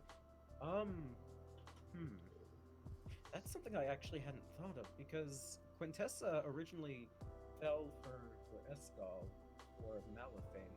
So, first of all, would that even have happened? Would the two even have gotten together? Anyways. So, she probably would see her as a very sweet girl, and honestly, if anything, she'd probably connect a lot more with Malifane's father, though. Considering how the two are very bookish. I think she'd find her very, very nerdy, very silly, but her heart is in the right place, and Malifane really likes her, so, you have my blessing, kind of thing. As for the silly answer, does anyone else realize that we both have the exact same hairstyle? It's fine. It's fine. It's fine.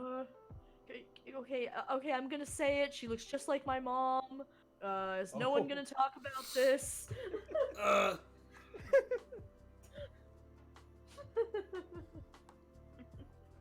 Oedipus complex. Oh no.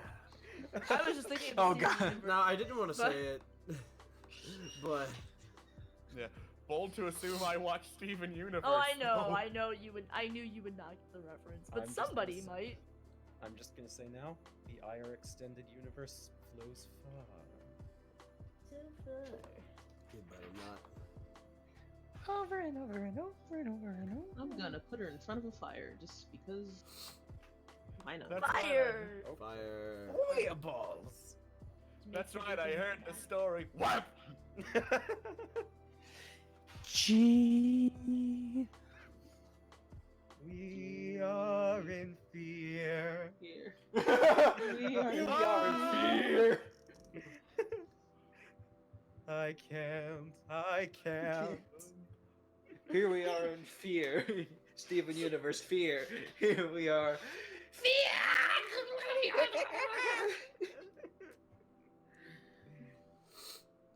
This is what you guys come to. This is what you guys come to Internet Remix to I'm listen very to. happy with this. This is your gateway drug. This is your gateway drug. No, my mom doesn't have a sword. What? Azalea Lythos confirmed for Crime Straczynski's mother. She's not my mom! It's okay, Kristen. Being adopted is not anything to be ashamed of. No! You're not my real mom! I don't even belong in this universe! But if you were... I don't think... Actually, real talk for a moment. If you were, what class would you be? If I were in a D&D thing, I would be a bard, I think.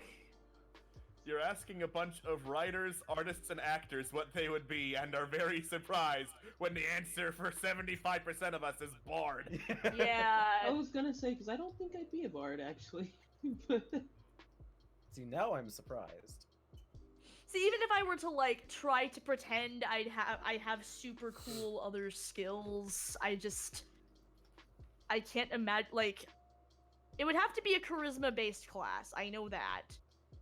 So it would be bard or, like, I really don't know what else I would be. I can't imagine anything else. I'm very unimaginative. I'm a terrible bard. I quit. Bye. Here's the thing for me. I don't think I have any charisma, but I do think I have a lot of wisdom because I'm a big feeler. So maybe a cleric or something. I don't know. I can see you being a cleric.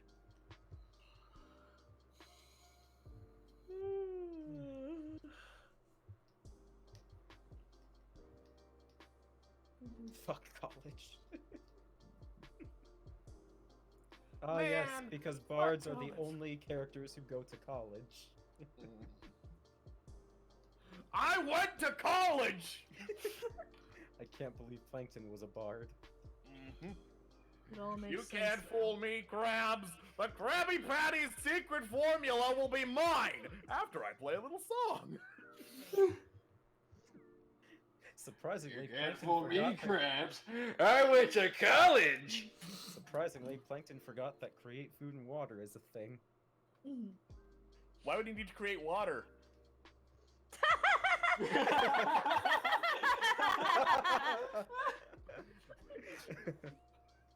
Finally, with the Krabby Patty's secret formula, I'll be able to create water! With the Krabby Wait. Patty's secret formula, I have hydrogen and oxygen! That's just water. Huh? We're surrounded by water. Huh? Oh. You are creating that which we already have in abundance. I don't understand. You're not speaking my language. It's all according to plan.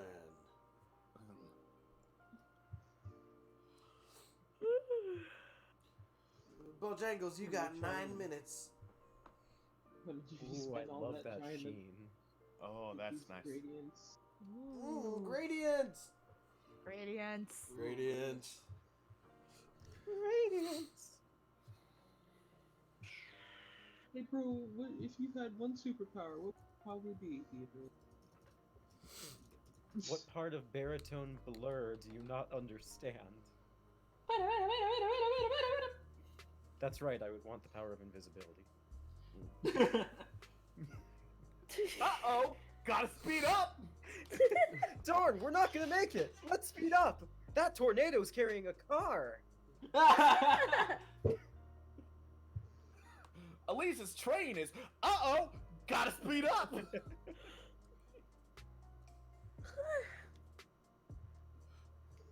I know I've said this before, but I legitimately do love the scene where Silver and Shadow go at it, but then Shadow just uses Chaos Control and roundhouse kicks Silver in the back of the head.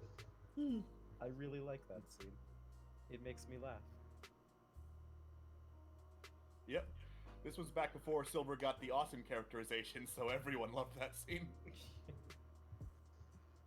And now Silver is voiced by Bryce Pappenbrook, because Quentin Flynn isn't available anymore?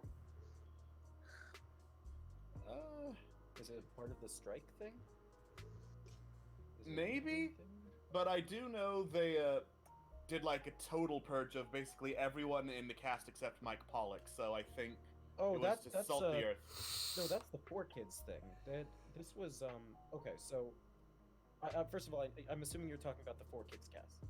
Yeah? Yeah. So, 2010 they replaced the 4Kids cast with the Studiopolis cast. Yes, believe it or not, Studiopolis is not just the name of a stage in Sonic Mania. But as of, I believe, Team Sonic Racing, a couple new actors have taken over some roles. I know Shadow's got a new actor, and I think Knuckles is a new actor too. No, Shadow's actor is the same. Shadow is still Kirk Thornton. Okay. You're right about Knuckles. He has a new voice actor.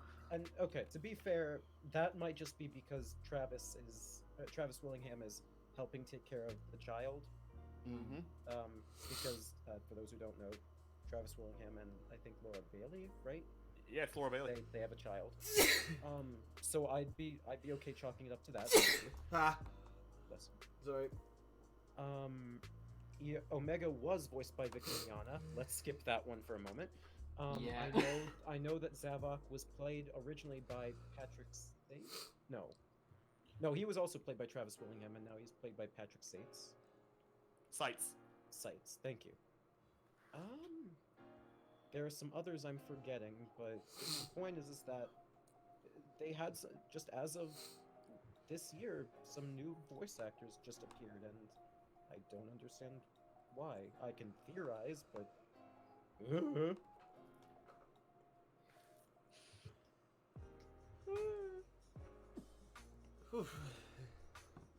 so anyways, how about that sports ball? Yeah, How about sports ball. I think it's pretty much.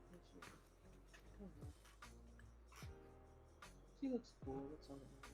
Yeah, it looks really nice. I like the shading on Yeah, this I a really lot. like this. It's very Thank you nice. for doing this, bro. She's Bless a you. good girl. Thank you. She don't kick She's ass. a good girl. Oh wait a Gonna minute. kick I just ass and thought of then this. oh right.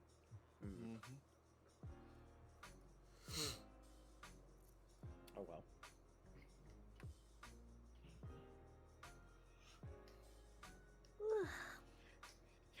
I'm sorry, but I'm seeing this fire or sun or whatever, and all I can think of is they live in you. They live in me. Oh no, now it's in my head. Ah, frick. If I have to suffer earworm, you're gonna suffer with me. No. Well, let's just start. This is the morning report. Dang it. So I've been ill, and whenever I'm ill, the fucking Even Stevens musical episode just starts playing in my head. That is Like such the an whole odd thing. choice. Influenza? Yeah, like the whole episode is about Ren getting about being sick. sick. So, I see. but like, I'm sorry, Churro's comment. is that holding up The Malice? The circle of life. circle of life. Well, now I'm picturing that Lion King blooper where Rafiki just fucking yeets Simba off a tiger rock. Blooper, I thought that was just an edit. No, it was an actual thing made by the Disney animators. Oh my god, Yeah, that's Disney brilliant. animators did that. That just makes it better.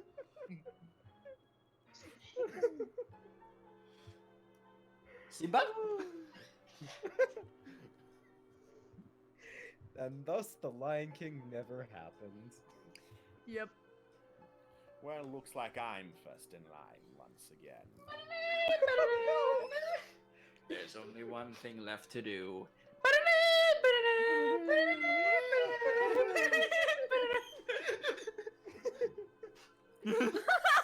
Just the heavy blur. Now I've heard of motion blur being used in these AAA video games, but This is ridiculous.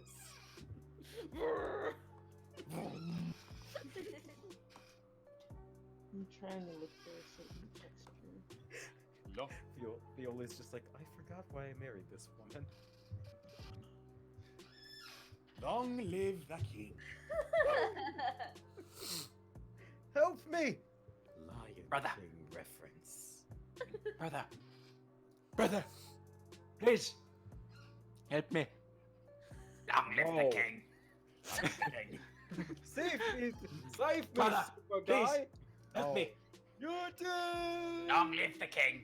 Long live the king. Brother. I appreciate that Brother.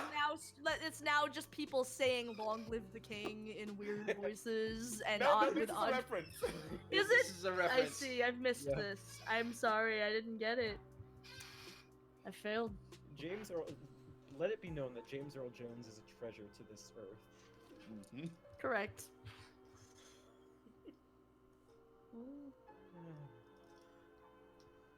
I wish there was a way to actually control the blur on this goddamn program. Is it a brush or is it another? There is a blur Uh, filter, but it's a little bit yeah. finicky. Dang it, I'm blurring. Oh well, that actually works. That's not meant to blur. Filter. Like, I want to blur around this. Not the whole thing. Try using a selection and then like blur the selection So like select the particles that you don't want, and then like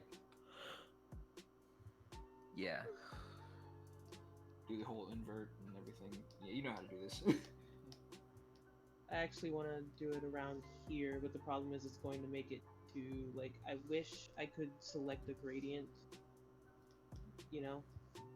Yeah, I know. can't. I guess you could try like polygon selecting the part that you wanna like gradient and then blurring that.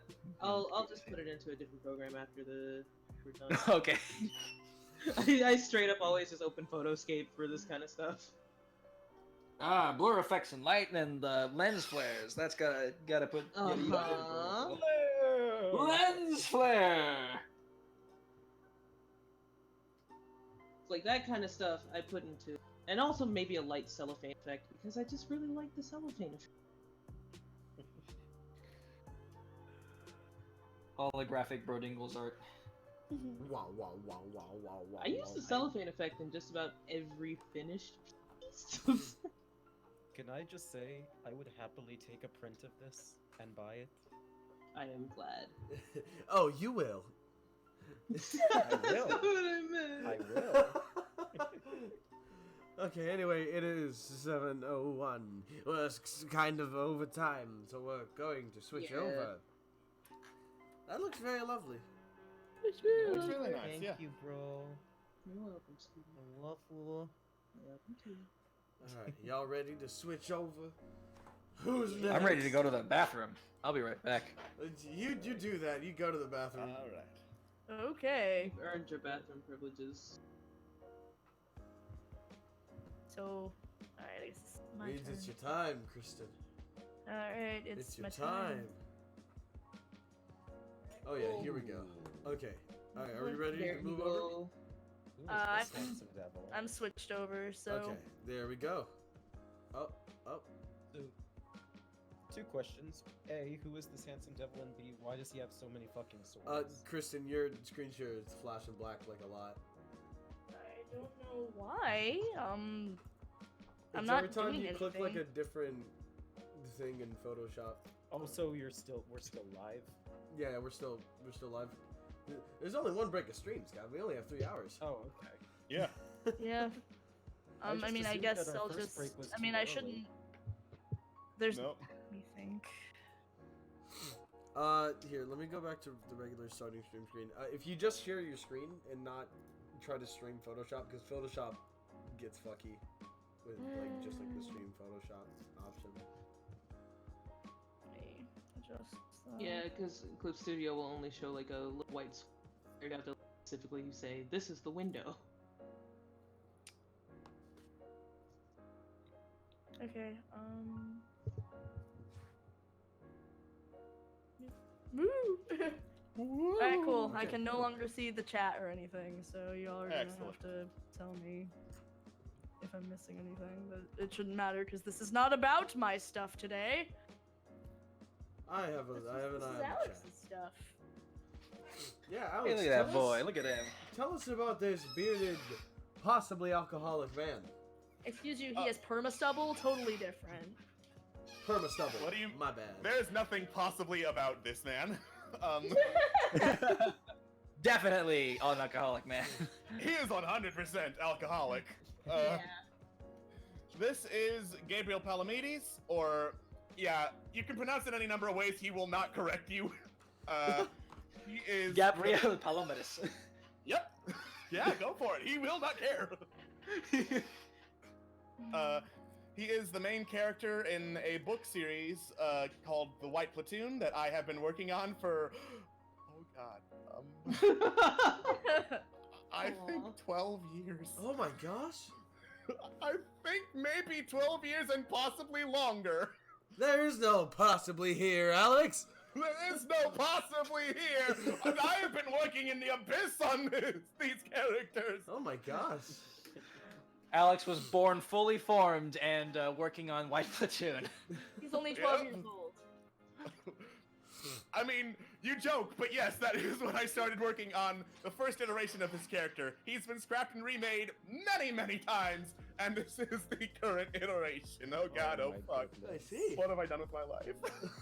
Well, you've written White Platoon, so tell us more about it. No, I haven't! I haven't even done that! You've started writing. You're at some point in the process of writing White Platoon. I have made the characters, I have made the basic designs for the characters, and I've made the general story arc across 5 books because I have a problem. But, anyway. Gabriel is a mercenary. He is also the greatest swordsman in the world. Do not try to argue with him about it. He will prove that it's correct. It'll be the last thing you'll ever learn. Yep. And he is also a huge fucking alcoholic. Yay! No, My I know favorites. Now, I know what some of you might be thinking. Isn't that just Prince Mihail from Cursed Throne? Please watch Cursed I Throne. was just Please watch thinking Cursed Throne. And you're right, but Gabriel came way before Mihail. So, in actuality, Mihail is is just Gabriel from White Platoon. Yep. But the reason he is the greatest swordsman in the world, and the reason he is an alcoholic, is because he's actually an immortal demigod. Goody. Oh, goody. So sit down, naughty children. We're getting into deep world building time. My favorite. Okay. So basically, the setting of the White Platoon takes place in a world called the Unmade Lands. It used to be called the Made Lands, but then it became unmade because a bunch of assholes assassinated the goddess of Earth and things got fucked. Anyway. Dang it! Anyway, back when the Made Lands were in fact getting, well, made, there was a big old war between the primordial forces of elemental chaos and the gods, who just kind of happened to show up because elemental chaos's way of working with things is slam elements into each other, see what comes out, shrug and blow them up and then try again, and the gods were like, we don't want that. So there was a big old war, and Gabriel was one of the warriors of the gods who fought to make sure that the world did not blow up and could be actually formed into something. Unfortunately, the head god also turned out to be a god of war, and that's never good for being the head of the pantheon. Uh-oh. So Uh-oh. he was like, I want fighting to still happen. Tell you what, while I go look for more wars to fight, why don't you work as a gladiator? And Gabriel was like, okay, sure, whatever. And they all worked fine until the advisor of the god of war was like, hey, wait a minute, you keep doing this, you're going to ruin everything we do. And tried to assassinate the god of war, failed. God of war was like, hey, Gabriel, go kill the advisor in a gladiatorial ring.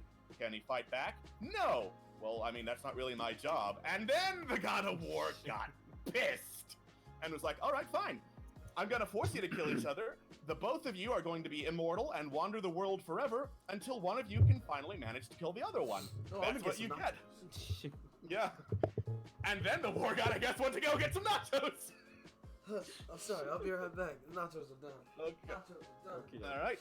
Nachos are done. So, because Gabriel is in fact immortal and has been around since, for all intents and purposes, the dawn of time, he has mastered basically every sword fighting style there is, can pick up new ones and figure out which one you're using in a couple seconds.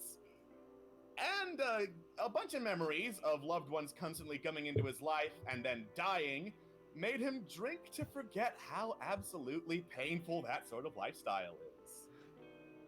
Yay! Oh, yay. Mm-hmm.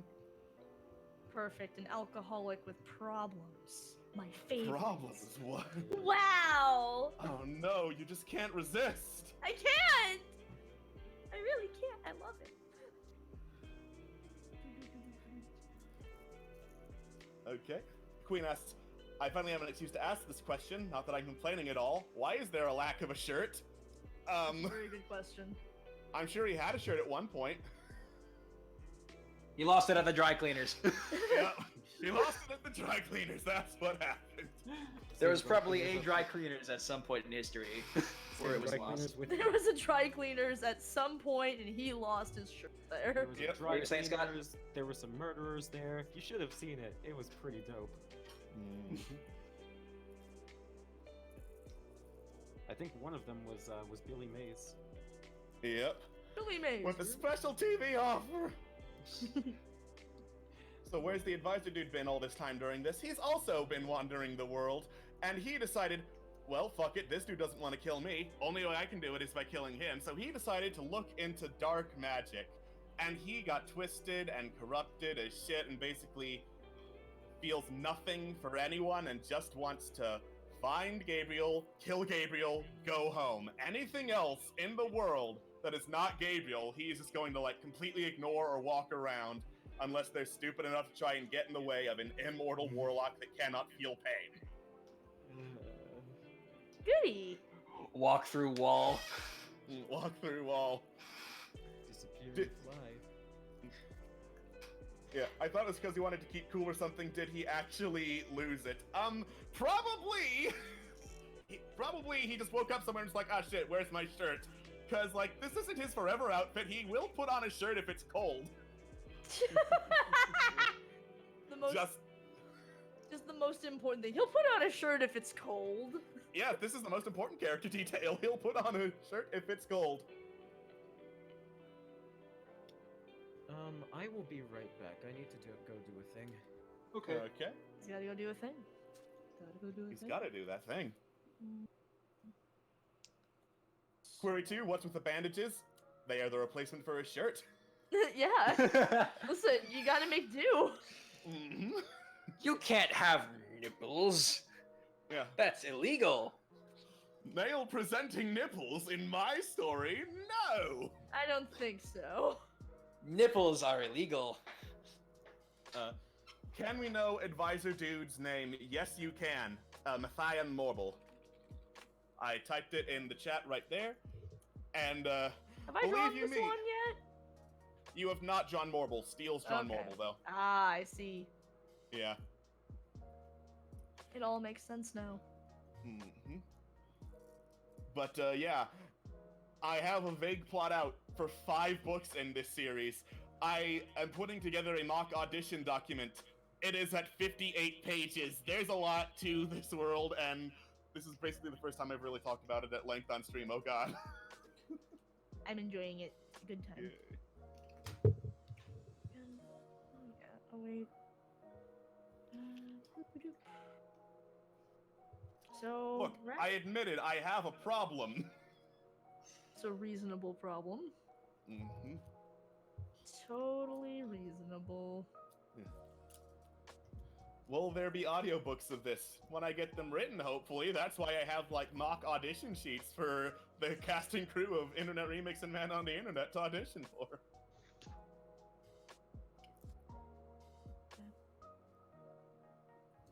So important that it's the exact shade of green. What if I get it wrong? Right? I might That would be change this. terrible. I might change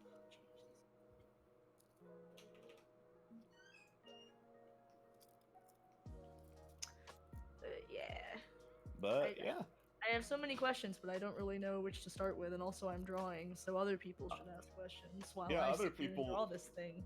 Yeah, other people should be asking questions and or looking at that, like, 100 questions for your OC thing that Kristen had before. Well, I'd grab it, but I can't because I'm screen sharing. Where is it? Where is it? I just Did you googled like 100 questions for your OC. questions for your OC.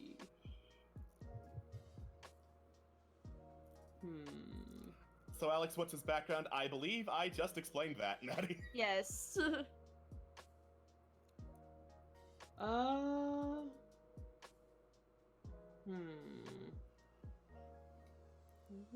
Parents growing up. Okay, here's one. I know the flask is basically an alchemy jug. How did he obtain it? The flask actually contains an unlimited amount of alcohol, so I don't have to keep justifying where the hell he gets more in the middle of a war zone. He is a mercenary, so he got it by completing a task for an enchanter, and the enchanter was like, I can give you anything you want. I want more beer. Okay. Mm-hmm. I mean, I guess live your best life. What the fuck, man? Yep. Look, I have made my life choices. Okay. Give me more beer. More So the other reason I didn't just play Gabriel in Cursed Throne is, one, I didn't want to bring in the whole entirety of that lore into Cursed Throne, and two, because he's immortal, he would be completely game-breaking. Yeah. Yeah. Gabriel, he plays on Phoenix mode. Gabriel plays on Phoenix mode. Gabriel has that like one seal from like what was it, Embla's Ward? Yep.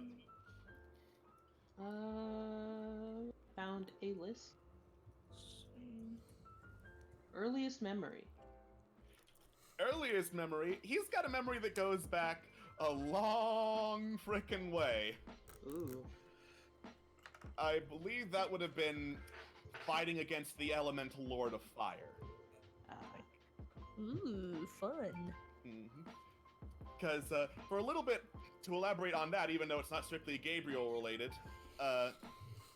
the elemental forces of chaos are the 4 traditional Western elements: fire, earth, air, and water, plus the, for lack of a better term, Lord of Chaos, because Lord of Chaos is the type of dude who's like, if you try to label Lord of Chaos with anything that goes against his very nature.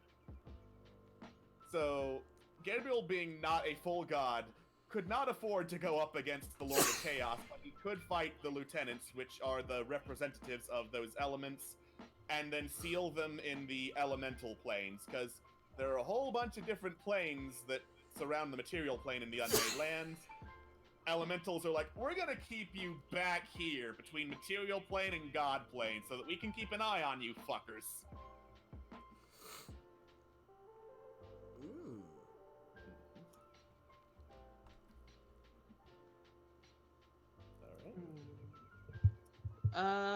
This isn't a question from Churro, but this is like a statement, and I want to. TBH looks like the kind of dude to like spicy food or drink black coffee. Yay or nay? I don't think he's got many taste buds left after watching every meal down with alcohol, so probably. God.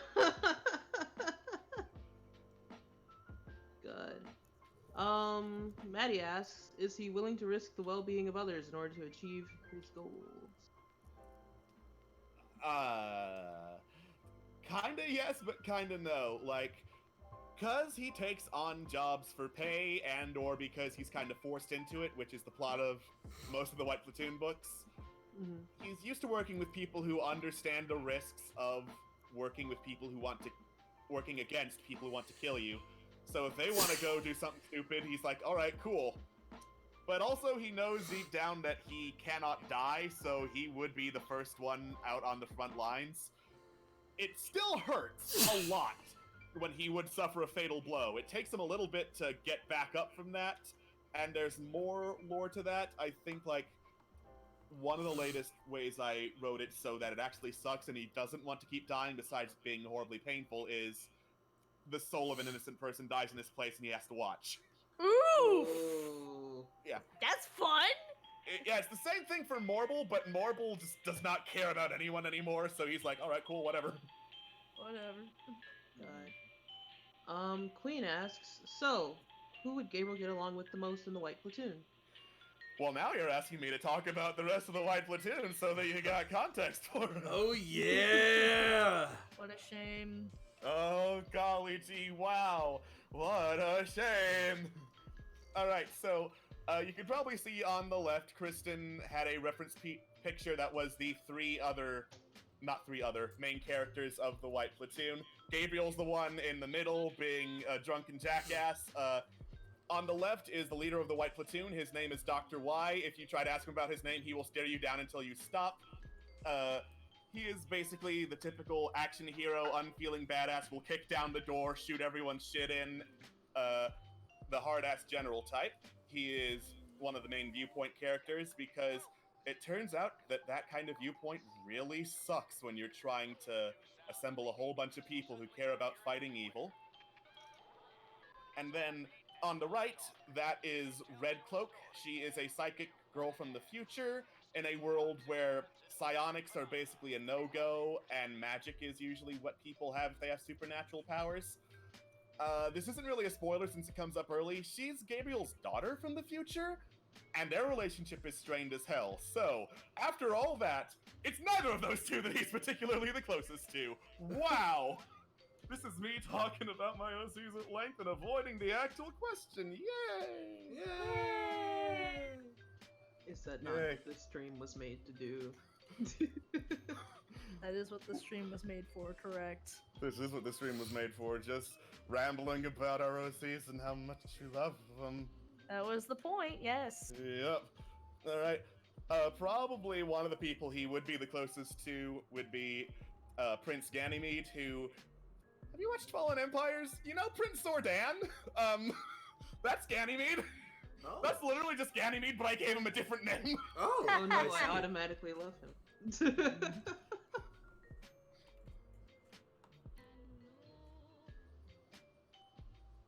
Good.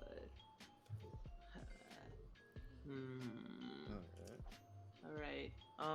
Waiting on some other questions. Here's one. Best and worst memories. Ah, fuck. Ah, fuck. Let's see. Worst memory, probably like his most recent love affair ended terribly because that is when Morble got the closest to coming up and basically ripped his fiancée in half. Oh. Oh, fun. Mm-hmm. A whole heaping helping and not fun. Best memory... Oh god.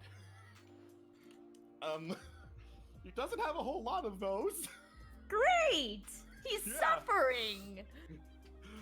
I'm dying inside. What do you think the beer is for? Wonderful!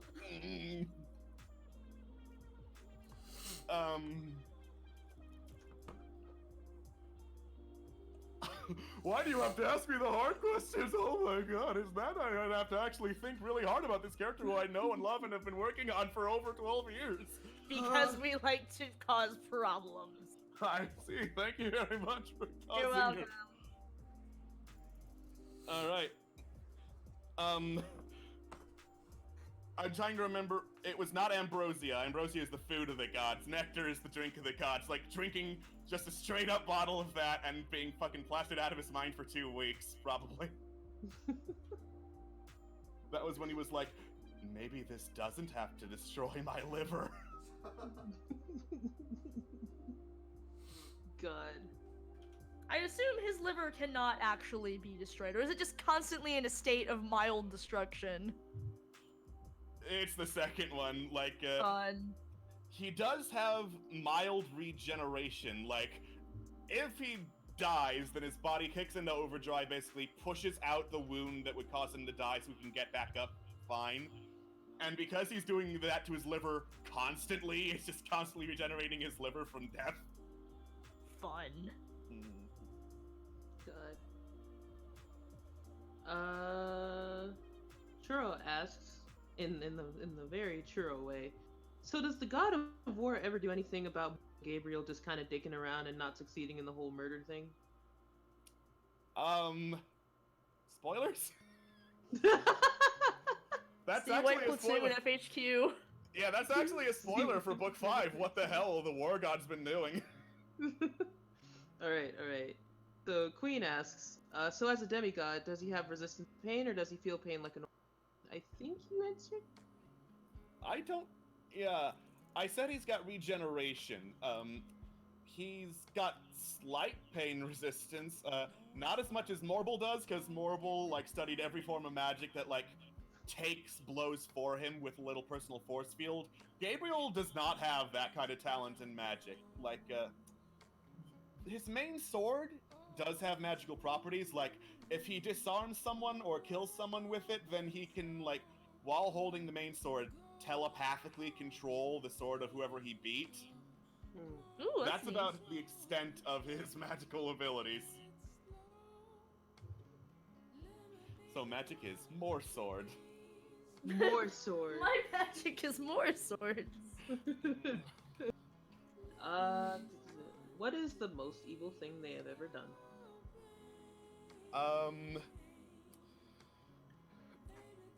I think like in one of my first drafts of the story, he participated in basically helping to clear cut an elven forest by destroying the wildlife that lived there so that loggers could go in.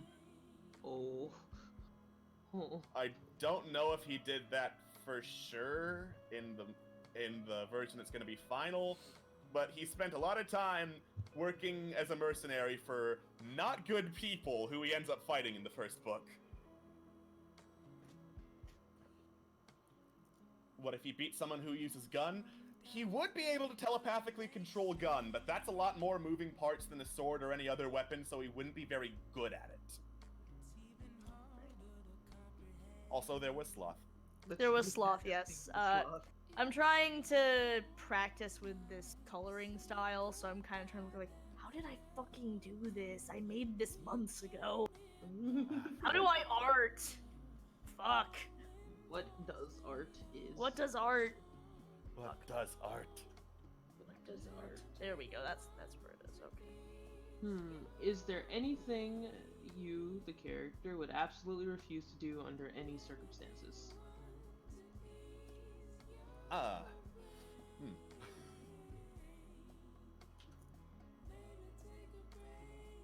Kill civilians. He does a lot of stuff, but he was trained as a man who fights people either as a soldier in a war where they're fighting back, or as a gladiator where the fight is part of the show.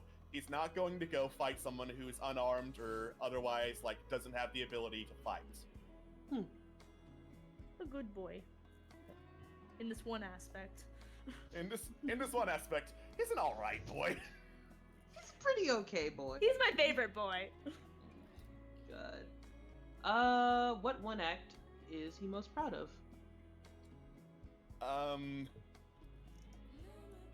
I will say he's not very proud, despite the fact that those were the days when people actually liked him, of fighting for the war god, because that didn't really get him that far.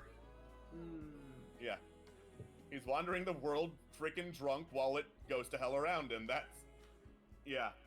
Because he disobeyed one time this dude who made him go fight against the forces of elemental fire. But that is not the question. The question is, what is he most proud of? That's like you answered my next question. Yeah.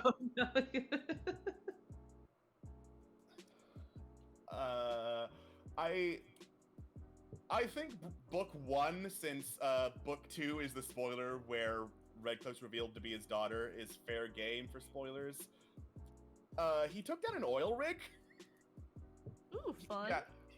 Yeah, the final battle of book 1 is basically the White Platoon is fighting around an oil rig. Gabriel's in the group that's blowing up the supports and dropping it onto people. Fun. Nice. Yay.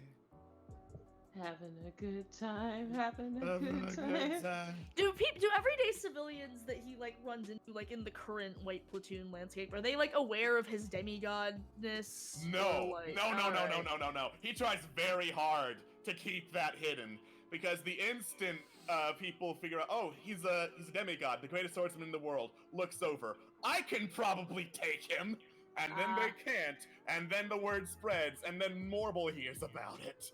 And Morble is a lot less concerned with collateral damage than Gabriel. Makes sense. Questions answered. Alright. Theme. Well, Alex really likes destroying oil rigs. Yeah. Yeah. This one, however, is land-based. Watch out. Whoa! Whoa, maybe slow it down a little. Can't get too creative up in here. Yeah, Mr. Paul. Author of 5 books, none of which are written. Alright, Maddie asks, what unusual talents does he possess? Not dying. Not dying. Aside from not dying, we have established Sorry. Yeah. Whenever I see that question, I usually assume it means something other than powers and skills, so Batman's unusual talents can't be rich and throws batarangs. So he is omnidextrous, which means that not only is he equally competent with both hands, in a pinch he can use his feet to grab onto a sword and swing it. Here, I love it. Yeah. Excellent. Good. Imagine that your fighting this man, like, and you probably might not be aware that he's a demigod. Imagine you're fighting this man, and it's like his hands are incapacitated, and then he just takes you down with his hecking. Yeah. Like, there are a couple of different species in the White Platooniverse. Gabriel, strictly speaking, his current body, because backing it up to another point, the way his regeneration works, if his body is completely destroyed beyond repair and it wasn't Morble that did it, he just kind of gets shunted into a new body until that's grown to peak physical performance. I don't remember the name off the top of my head, but I can look it up quickly. But the current race Gabriel looks mostly human, except that they have like orangutan feet. They're feet that look like hands and are prehensile like hands. Wonderful. No big deal. He's just got weird hand feet. He got weird has hand feet. opposable thumbs. Vaxamoth, that's what I called him. I'll type it in the chat. I'm back. Welcome back. Thank you, thank you. Who do you trust to protect you and why? Well, let's get past the fact that Gabriel will probably outlive everyone he trusts to protect him. Oof. That is fair. That is absolutely fair. That is bad. That's unfortunate. Mm-hmm. It's fine. It's fine. It's fine. Like, Gabriel doesn't like the Doctor, but he knows one of the Doctor's biggest things is no one gets left behind. I will fucking break into an enemy headquarters all by myself if I have to, and personally shoot and or punch every single one of them if it means saving one person. So he knows 100% Dr. Y has got his back, even if he's a huge jerk-ass. God, Excellent. I feel that, though. Very good. Mm-hmm. I love that shit so much. Who do you respect most and why? Not the Doctor. Not Dr. Y. Not Dr. Y. Absolutely not that. Trying to think. Gabriel's been around long enough that he's kind of a smarmy asshole to almost everyone, honestly. If there was, like, a most involved in it,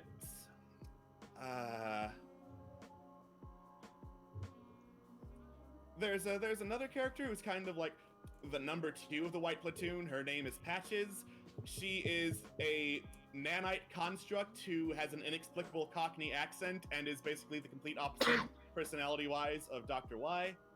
And, like, the first time they met, Patches was basically kicking almost as much ass in a bar fight as a man who has been in infinite bar fights. So he looked at that and was like, I like this girl. I like this girl so much. God. This isn't the question that's written down, but, like, I want to ask this based off this question, or this is the question I want to ask because I read. Anyway, what style of music do you associate with them?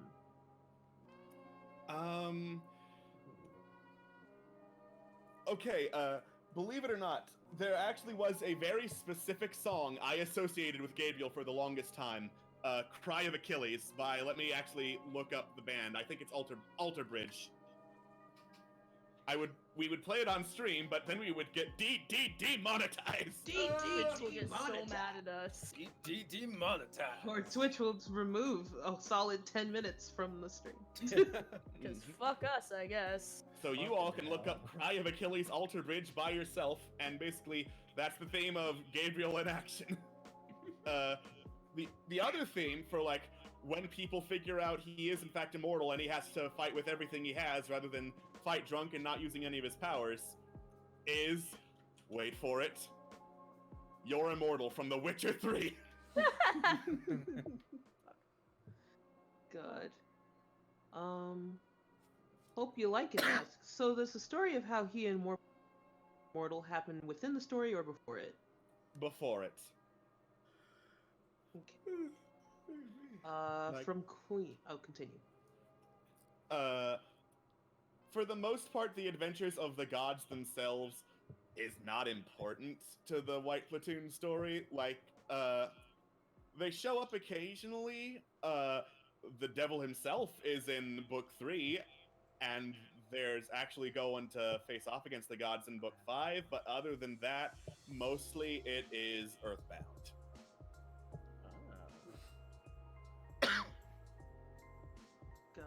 God. Queen asks, oh, I thought of one, if it's not too spoilery. What's his reaction to finding out his relation to Redcliffe? So for the longest time, Gabriel thought he was sterile. Huh. And is basically completely unprepared on how to be a dad. Plus, Red Cloak does not like him for being a really bad dad in her timeline, so trying to be a good one leads to a lot of wacky hijinks that end with him embarrassing himself. But he legitimately does try. He does actually try after the shock wears off. Oh. Well, at least there's that. At least there's that. At least he's trying. God. I keep asking you these positive questions just because I like that you have to stop a second to think about it. What makes him laugh? He's got a decent sense of humor. He's usually the one making smart-ass remarks on the battlefield. If someone can keep up with him, he respects that. Nice. God.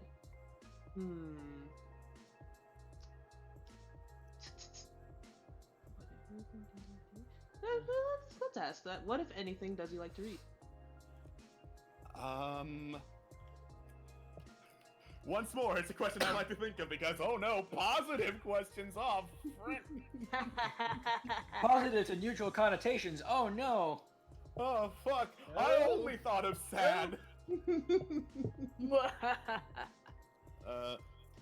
Gabriel is not much of a reader because he like consistently misplaces any books he checks out.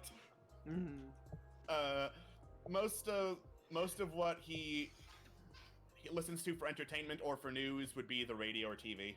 Ah. Misplacing library books? They will hit you with this anger! Knowledge Keeper. He would 100% anger the Knowledge Keeper. Well, You this is misplace on your the books? list, You know what that and- means? Well, this is on the list, and it's actually right above. What do they like to read? Since TV is like a thing that he watches, favorite and or least favorite programming on television. Well, because the Unmade Lands are technically not Earth, let's go ahead and call it Kitsune News. For the worst programming on there. Oh my god.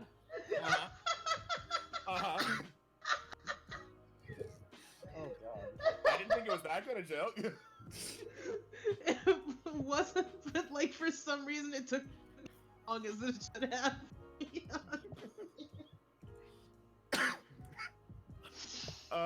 He's into westerns. I can see that. I can see it being realistic. God. He's into westerns. Coincidentally, so is the man who dresses like a cowboy. That is immediately to his right. Who What would've you mean? guessed? What you mean? This picture of Gabriel This with a other colored other Gabriel that happens to be colored in. which has like, hang on, let me move him. Then he can be wearing a cowboy. Damn it! I moved him. Now I'm gonna have to fix my whole thing. There we go. Now he's wearing There a we cowboy go. hat. He's wearing a cowboy hat. I did it! Wow! Did Yeah. it. I've changed your OC design for you. You're welcome. Wow. God. Okay, I have a question that you'd never be able to answer, Alex. There's no possible way you'd be able to answer this question. Does he Okay. drink? Yeah. He does indeed. What was the question? Does he drink? I never would have guessed. I never would have known. I never. Yeah. Alcoholism as a mask for his problems is the entirety of this man's character. I don't know what to tell you. Excellent. Good. What's something he had to learn about that he absolutely learned about? That he absolutely what? Hated having to learn about. Okay. Taxes? Wait, does he do his taxes? This is a very important. if there's one person that is even more not one person, if there's one force even more dogged in pursuit than an immortal warlock, it would be the IRS. So yeah, he does his taxes. It's just a pain in the ass because like he's a self-employed, technically contractor for all sorts of people who do not give him I-9s, so he's kind of fucked on that portion of his revenue. I like how this has become like a serious. It's like he doesn't have an I-9, guys. He doesn't have an I-9. Me just immediately starts sweating. Oh no. Yeah, that's the plot of book 2. Gabriel bugs Dr. Y for an I-9. Gabriel does his taxes. Gabriel Oh does my god. Alright. Queen asks, what's his favorite drink that isn't alcohol? Fruit punch. That's a good Man of choice. taste. Good choice. Churro asks, how did the first design of Gabriel compare to the... We're talking first? They said first. You know how my username was Alexander Von Koopa for years? Yeah. Oh. Yeah, I purged most of that. I see. Jordan, you're alive. I'm sorry. You're alive. I've been alive. I just have trouble talking because if my face vibrates at all with my voice, my nose is like, fuck you. Oh no. My time is very limited right now. By the way, you got 20 minutes. Thanks. Cool. This looks gorgeous, Kristen. Yeah, it's looking really nice. Oh god, here I was like, oh god, I don't know how this is. I feel about this. Oh no, everyone's gonna think this is bad. Oh It no. looks really good. Yeah, this Why is would good. I think it's bad? I don't know because it's not my like I've been trying out new art stuff and that means that I'm sitting here like sweats in what if it's bad because I don't know what I'm doing. Purged, but don't question why. Because I was 11 years old and made bad decisions. Next question. Everyone purges the things they made when they are 11. That is just a fact. Or else the internet purges for you. GeoCities no longer exists, and that's for the best for me. See, you say that, but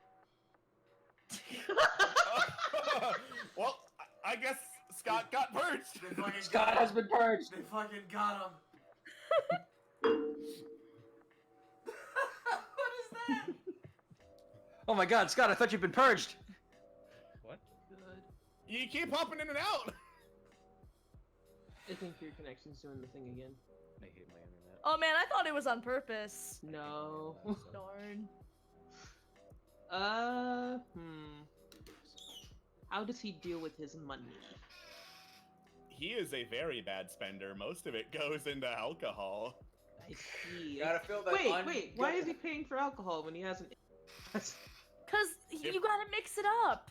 You gotta mix up the taste. I mean, it's unlimited alcohol in that flask. It's not good unlimited alcohol in Listen, that this is like the medicine, so he's not sad, and then the other stuff is when you know are making things okay. Listen. Yeah. It's a special medicine. It's a special medicine. It's fine. Yeah. It's cheap booze versus the good shit. Exactly. How good can it be? This is the dollar store. Sorry. How good can it be? This is the dollar store. Good. Maddie asks, what type of creature in the world is he the by? Let's see. I don't know if he's intrigued. More like he knows the least about this. One of the races in the Unmade Lands, the mortal races, kinda sorta mortal, because they come from another plane and they just crashed into this one, are the Jotun. They are the equivalent of like goblins, ogres, giants, and the stuff, and like they have a very quick lifestyle, but grow very, very quickly. So like, happy first birthday, son, you're a goblin. Happy second birthday, you're twice the size of a man.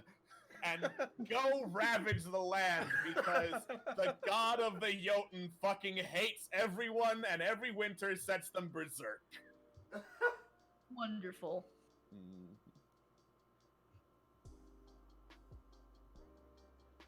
I'm sorry to like slightly change the subject for like half a that's fine. second. There is a man who has been screaming "fuck you" outside my window for the past like 20 minutes. Okay. I don't know why. He's just so angry, and I couldn't tell if he was, but he's still screaming, and I don't understand. I don't understand. I hope it's So okay. angry.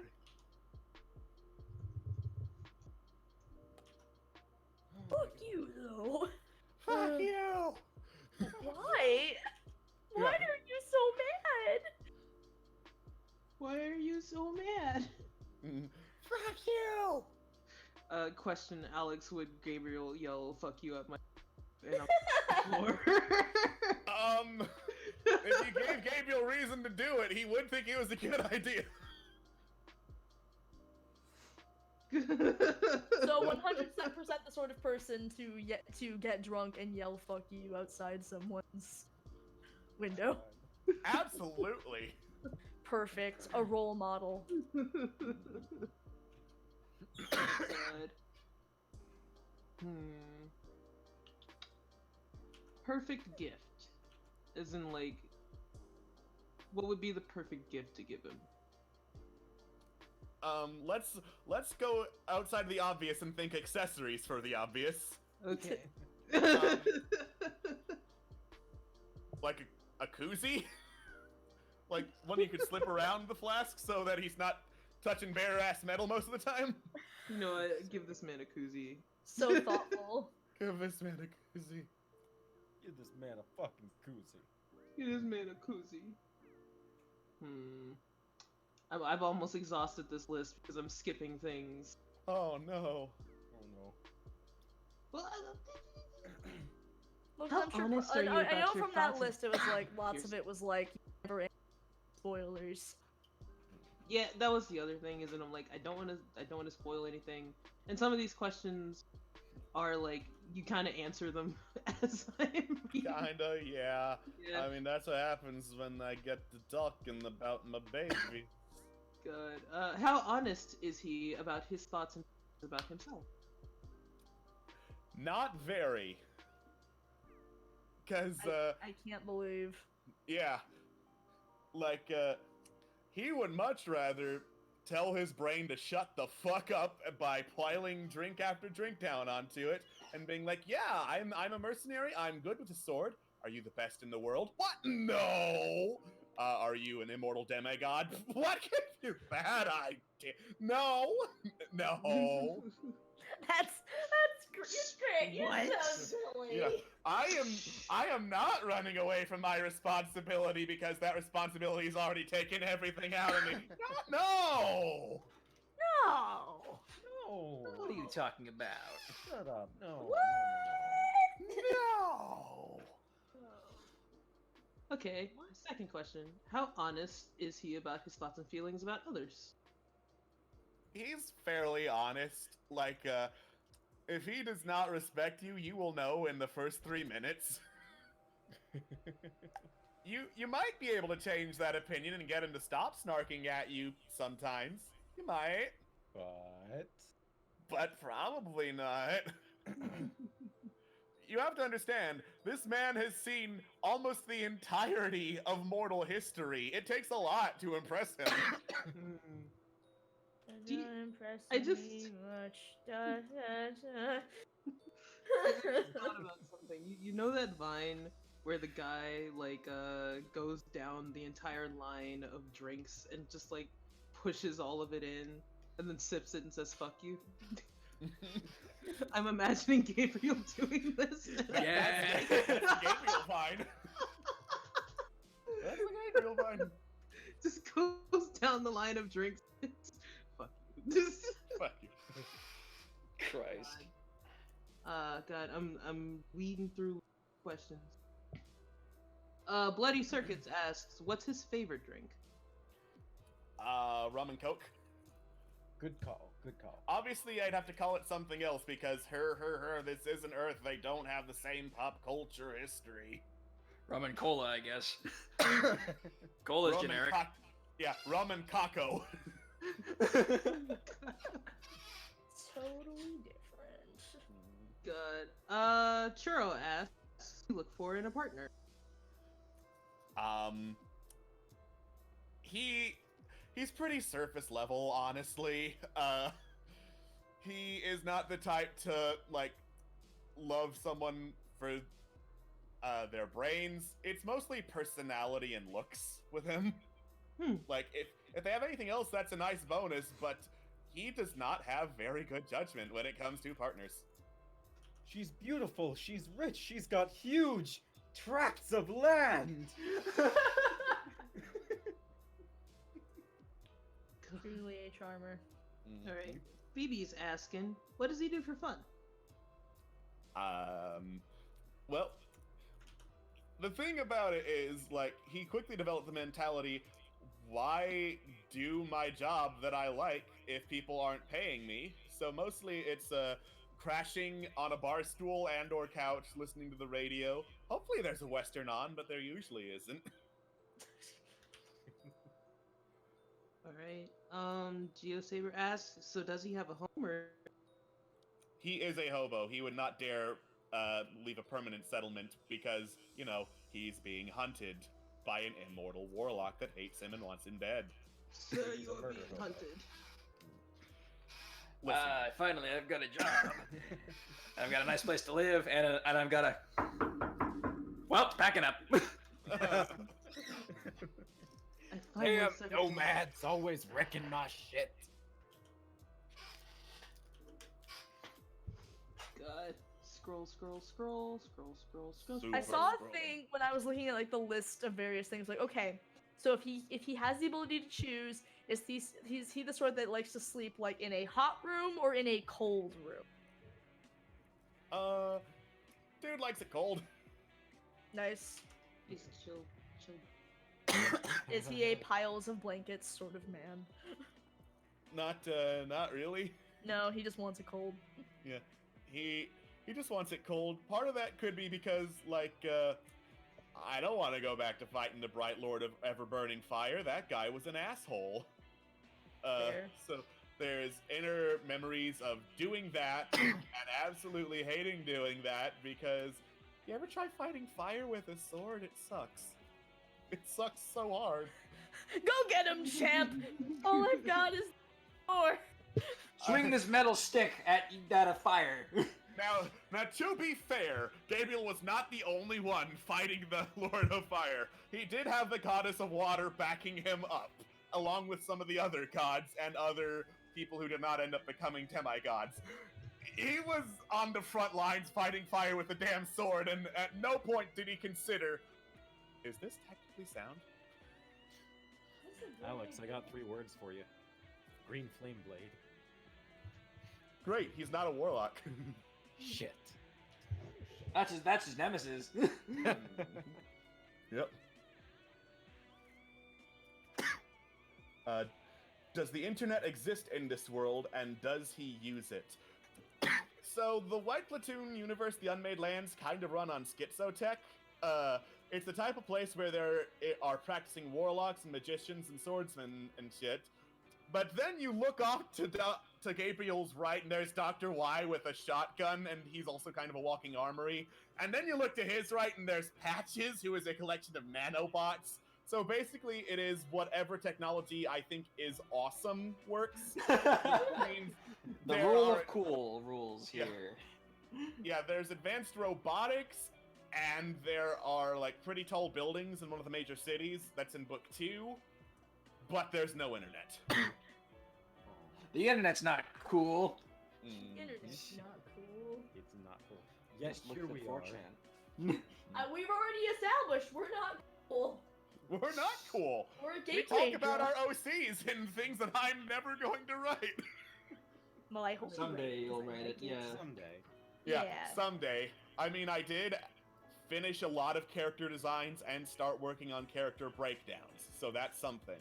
It is. I wrote them down so they're somewhere that's not in my head forever. Yay! I mean, that's a Yay. start. Here we are. In fear. Yep. Do dogs exist in this world, and if so, does he like dogs? Yes. Yes! You can't have a universe without good boys and good girls. Absolutely not. Yeah. Also, I'm Alright. seeing Phoenix Rising, see that firefight at I asked sword, did I stutter? Which leaves one to consider, Gabriel did win against the Bright Lord of Elemental Fire with a sword, so keep that in mind! He won! He's just so good at this job that like he can kill the immortal Lord of Fire or beat the immortal Lord of Fire with a stick. Yep. With the equivalent of a stick.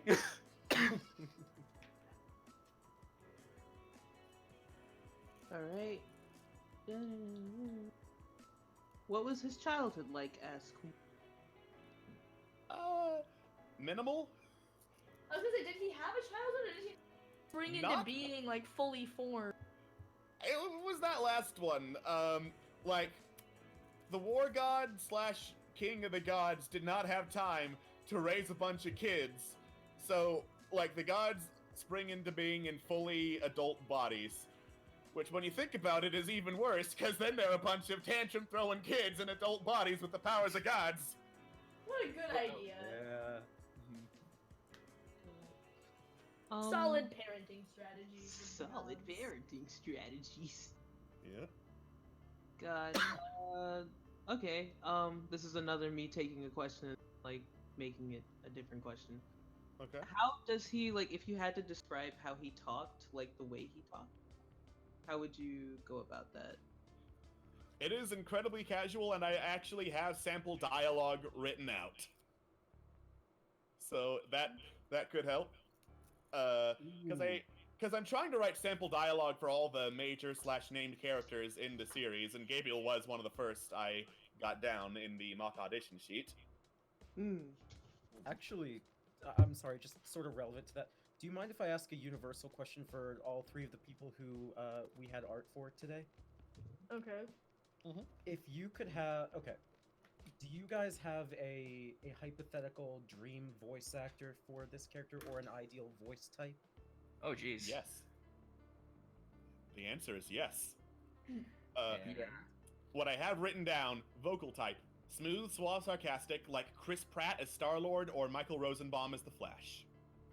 Nice. Do you know? I have a general idea of what I want them to sound like, but like I don't have any actors pinned down because I want to see if I can find like actors or actresses that have that are of the ethnicities of the characters that are in my book. That. So like, and it's hard pressed to find. I guess for Jane, I would say probably.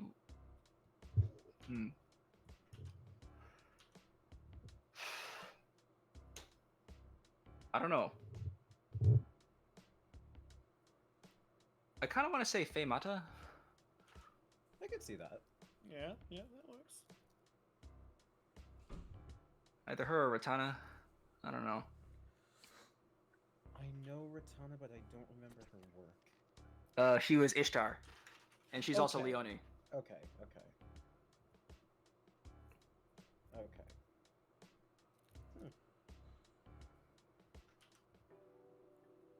Scott?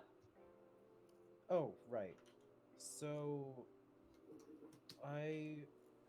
so you guys remember the Fire Emblem people here. You guys remember what either Katria or Marissa sound like? So Connor Kelly. Connor Kelly, yeah. That's kind of the voice actress / voice type I was picturing. Just this kind of stoic, the stoic voice, yet one that could have energy if put into it. But does that make sense? Yeah, that makes sense. At all? Yeah. It just the I've seen some shit kind of voice. Anyways, thank you for indulging me. Yeah. No problem. We have 1 minute, so there's like speed round. Let's go. No. Go! I closed the question. I closed the question. Favorite food. Favorite food, beer. Whiskey is not a valid favorite food. Fuck you! Opinion on birds. They're terrible. Water, yes or no? Come on, let's start for one more. Let's start for one more. Let's start for one more. Okay. No, somebody asked a question. Lightning round. Water. Pro drinking. And that's it for us, everybody. Thank you so much. Thank you so much. Well, you know, we still had like maybe 10 more seconds. Lightning round. Lightning. I'm so close to actually finishing this. I'm like. What? We can Lightning. stick around Like the until you guy who finish, basically is Kristen. living lightning. Not a fan. Looks at outfit. Checkers or chess? Checker. Just. Okay, so it is 8 o'clock, so we're gonna go into the Artsy Fartsy post show, which is basically just Artsy Fartsy extended edition. Artsy Fartsy Extended Edition, nice. We're actually having a post show at Artsy. Wow. Yeah, don't get used to it. Is the ending song the ending song Honorable Discharge? God. Don't tempt me. I'll fucking do it. He's gonna do it. It's gonna be crazy. Honorable Discharge. He'll do it. He's Look at you in crazy. the YouTube VOD. Y'all tempted me. don't We're playing Honorable Discharge. Get Fred Bud out of here. No, don't do that. I'm playing it right please. now for the people. They can listen to it. They're listening to it right now. They can hear it. Turn Fred Bud God. off. Get Fred Bud out of here. It's Honorable Discharge time. We should probably like officially say goodbye to YouTube, so that way. Goodbye, like, YouTube. Bye, YouTube. Bye, I'm YouTube. sorry. Hold on. One more look at the lovely drawing for YouTube. At the good boy who Kristen was amazing at drawing and so nice to Yeah, draw. it was beautiful. Thank you so much, Kristen. Now get the fuck out of here, YouTube. This is for Twitch people only. Anyway, hi guys. Hi. Thank you so much Hello, for coming to the everybody. stream. You're in for the next 10 to 15 minutes of just special Twitch on Twitch action. Twitch on Twitch action. Twitch on Twitch X. Twitch on So Twitch you action. described this as what again? Artsy Fartsy After Dark or something? No. No, it's not our. No. No! Gabriel Palomedes took off his boots. They were fucking weird hand feet. Oh shit, I'm not doing that, said Azalea. So, but if you guys do want to hear about Jane and Rhea's sex, I'm kidding. I said that this was Artsy So remember Fartsy. how I said that Azalea Lithos is the one that wears the pants? Haha! How dare you interrupt me when I was clarifying a question? Anyway, I said it was Artsy Fartsy Extended Edition. That was all. It's not After Dark. I'm sorry. No, you're fine. You're fine. I'm just playing. Definitely not After Dark. Because if it was After Dark, we would have started at 5 because it was already nighttime by then. I mean, you're not wrong. Yep. It is dark. That's the pleasure of winter. It's dark at like 4 o'clock. The days are getting shorter. You know, I'm fine with that. We And haven't the even seasonal reached effect of disorder is coming. We're not even at the solstice yet. When the moon hits your eye like it's 4:45, that's December. Say it with me, Juno. When an eel lunges out and he takes a bite out of your snout. That's amore. Get it, a eel. When it swims on the reef and has 2 sets of teeth, that's amore. Stick a hand in your crack and you don't get it back. That's amore. They And like you get to have some fits. If I saw one, I'd shit, that's amore. Man, we didn't get to do the OC questions for my characters. I Oh well. thought you were gonna say they like to throw some Maybe bits. next time. Thank you all for the bits. That's amore. We actually learned a lot about Jane and Rhea. We did, yeah. Oh, Yeah. really? It's like Yeah, you we were were also learning all like about them. drawing part of your story while Ah, yes. Buddy wanted to interrupt you. There was no need to interrupt you. You get all the information for free. Yes. Like the fact that Jane makes has dinosaur chicken nuggets in her house or apartment. She had them ready. She has good taste. What nuggies? Azalea looks down at plate. Miniature Tarrasques. My god. My Yeah. God. That actually does bring up something that I think could be pretty interesting for the ending of these OC Power Hours. All the sets of OCs meet. What happens? Oh no. Well, actually, interesting fact about Jane is that because she's bound to the Death Goddess, she cannot die unless she wants to. Nice. To the death! To the death! No, not to the death. She would. She's also very empathetic and would understand that Gabriel would not want two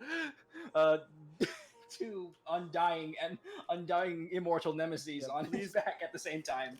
Please don't make my baby die a second. Well, first of all, she hasn't died a first time, but shut up. Yeah, Queen but the says- reason, but the. No, I thought you were done. I'm sorry. No, it's okay. But the main conflict in the story doesn't come from bodily harm to Jane herself, but to her like friends and family. So like, that's where the most of the threat from the bad guys comes. Nice. No I was trying to figure out an interesting way to like write a character who can't physically die, and it's like, oh, but her friends and family are still mortal. Anyway, Dingles, what were you saying before? Oh no, I was just gonna say that Queen said that genuinely thank you by the way, just because it makes me feel better and more confident about talking about my own OC. Aww. Aww. This has been a lot of fun. Thank you for tuning in. Really nice. Yeah. Thanks for listening to us talk about our babies. Yeah. I'm always happy to talk about my gay babies. I can't wait to talk about my very secret set of OCs that I have been creating over these last year and a half. Very secret that I haven't told anyone. Have you ever heard of Spider Moon? You just What? blew it. What's You blew Spider it. Moon? Have you ever saw- Exactly. What's a spider moon? Is that a moon on a spider? No, it's a spider on the moon. Oh man, that sounds so cool. Like Kristen, a spider. Kristen, Yes. this looks lovely. Yeah, this looks Really does. really Like, nice. how did you do that in an hour? Well, it's because I did all the drawing. She had Yeah. the line art, yeah. Uh, We Yeah. got the sketch done Alright. first. Yeah, so that's how pretty much. I'm kidding. I mean, No, it's not. I'm I kidding, am Kristen. not I'm as kidding. fast as some humans. So, what would the three of them or four of them do if they met? They'd tussle. No, they would not. They would absolutely not. No, Jane is a college kid. She's not gonna tussle with other people. Ghosts maybe, but no, not other people. Azalea and Gabriel are trained fighters. They are not. Gabriel, for one, is not going to look at this college kid and be like, "I want to fight that." Yeah, and Jane is a rational human being. She's not gonna look at a person, then she's gonna be like, "I'm going to fight that person." I'm going I to. must fight. remind you where Malafine's pacifistic nature came from. So, fighting is off the table. I saw Churrobird suggest they go out and eat dinosaur nuggies. Aw, I love that. I'm pretty sure if they went to where Jane lives, she would treat them to something better than dinosaur nuggets. Oh. But what if they want dinosaur nuggets?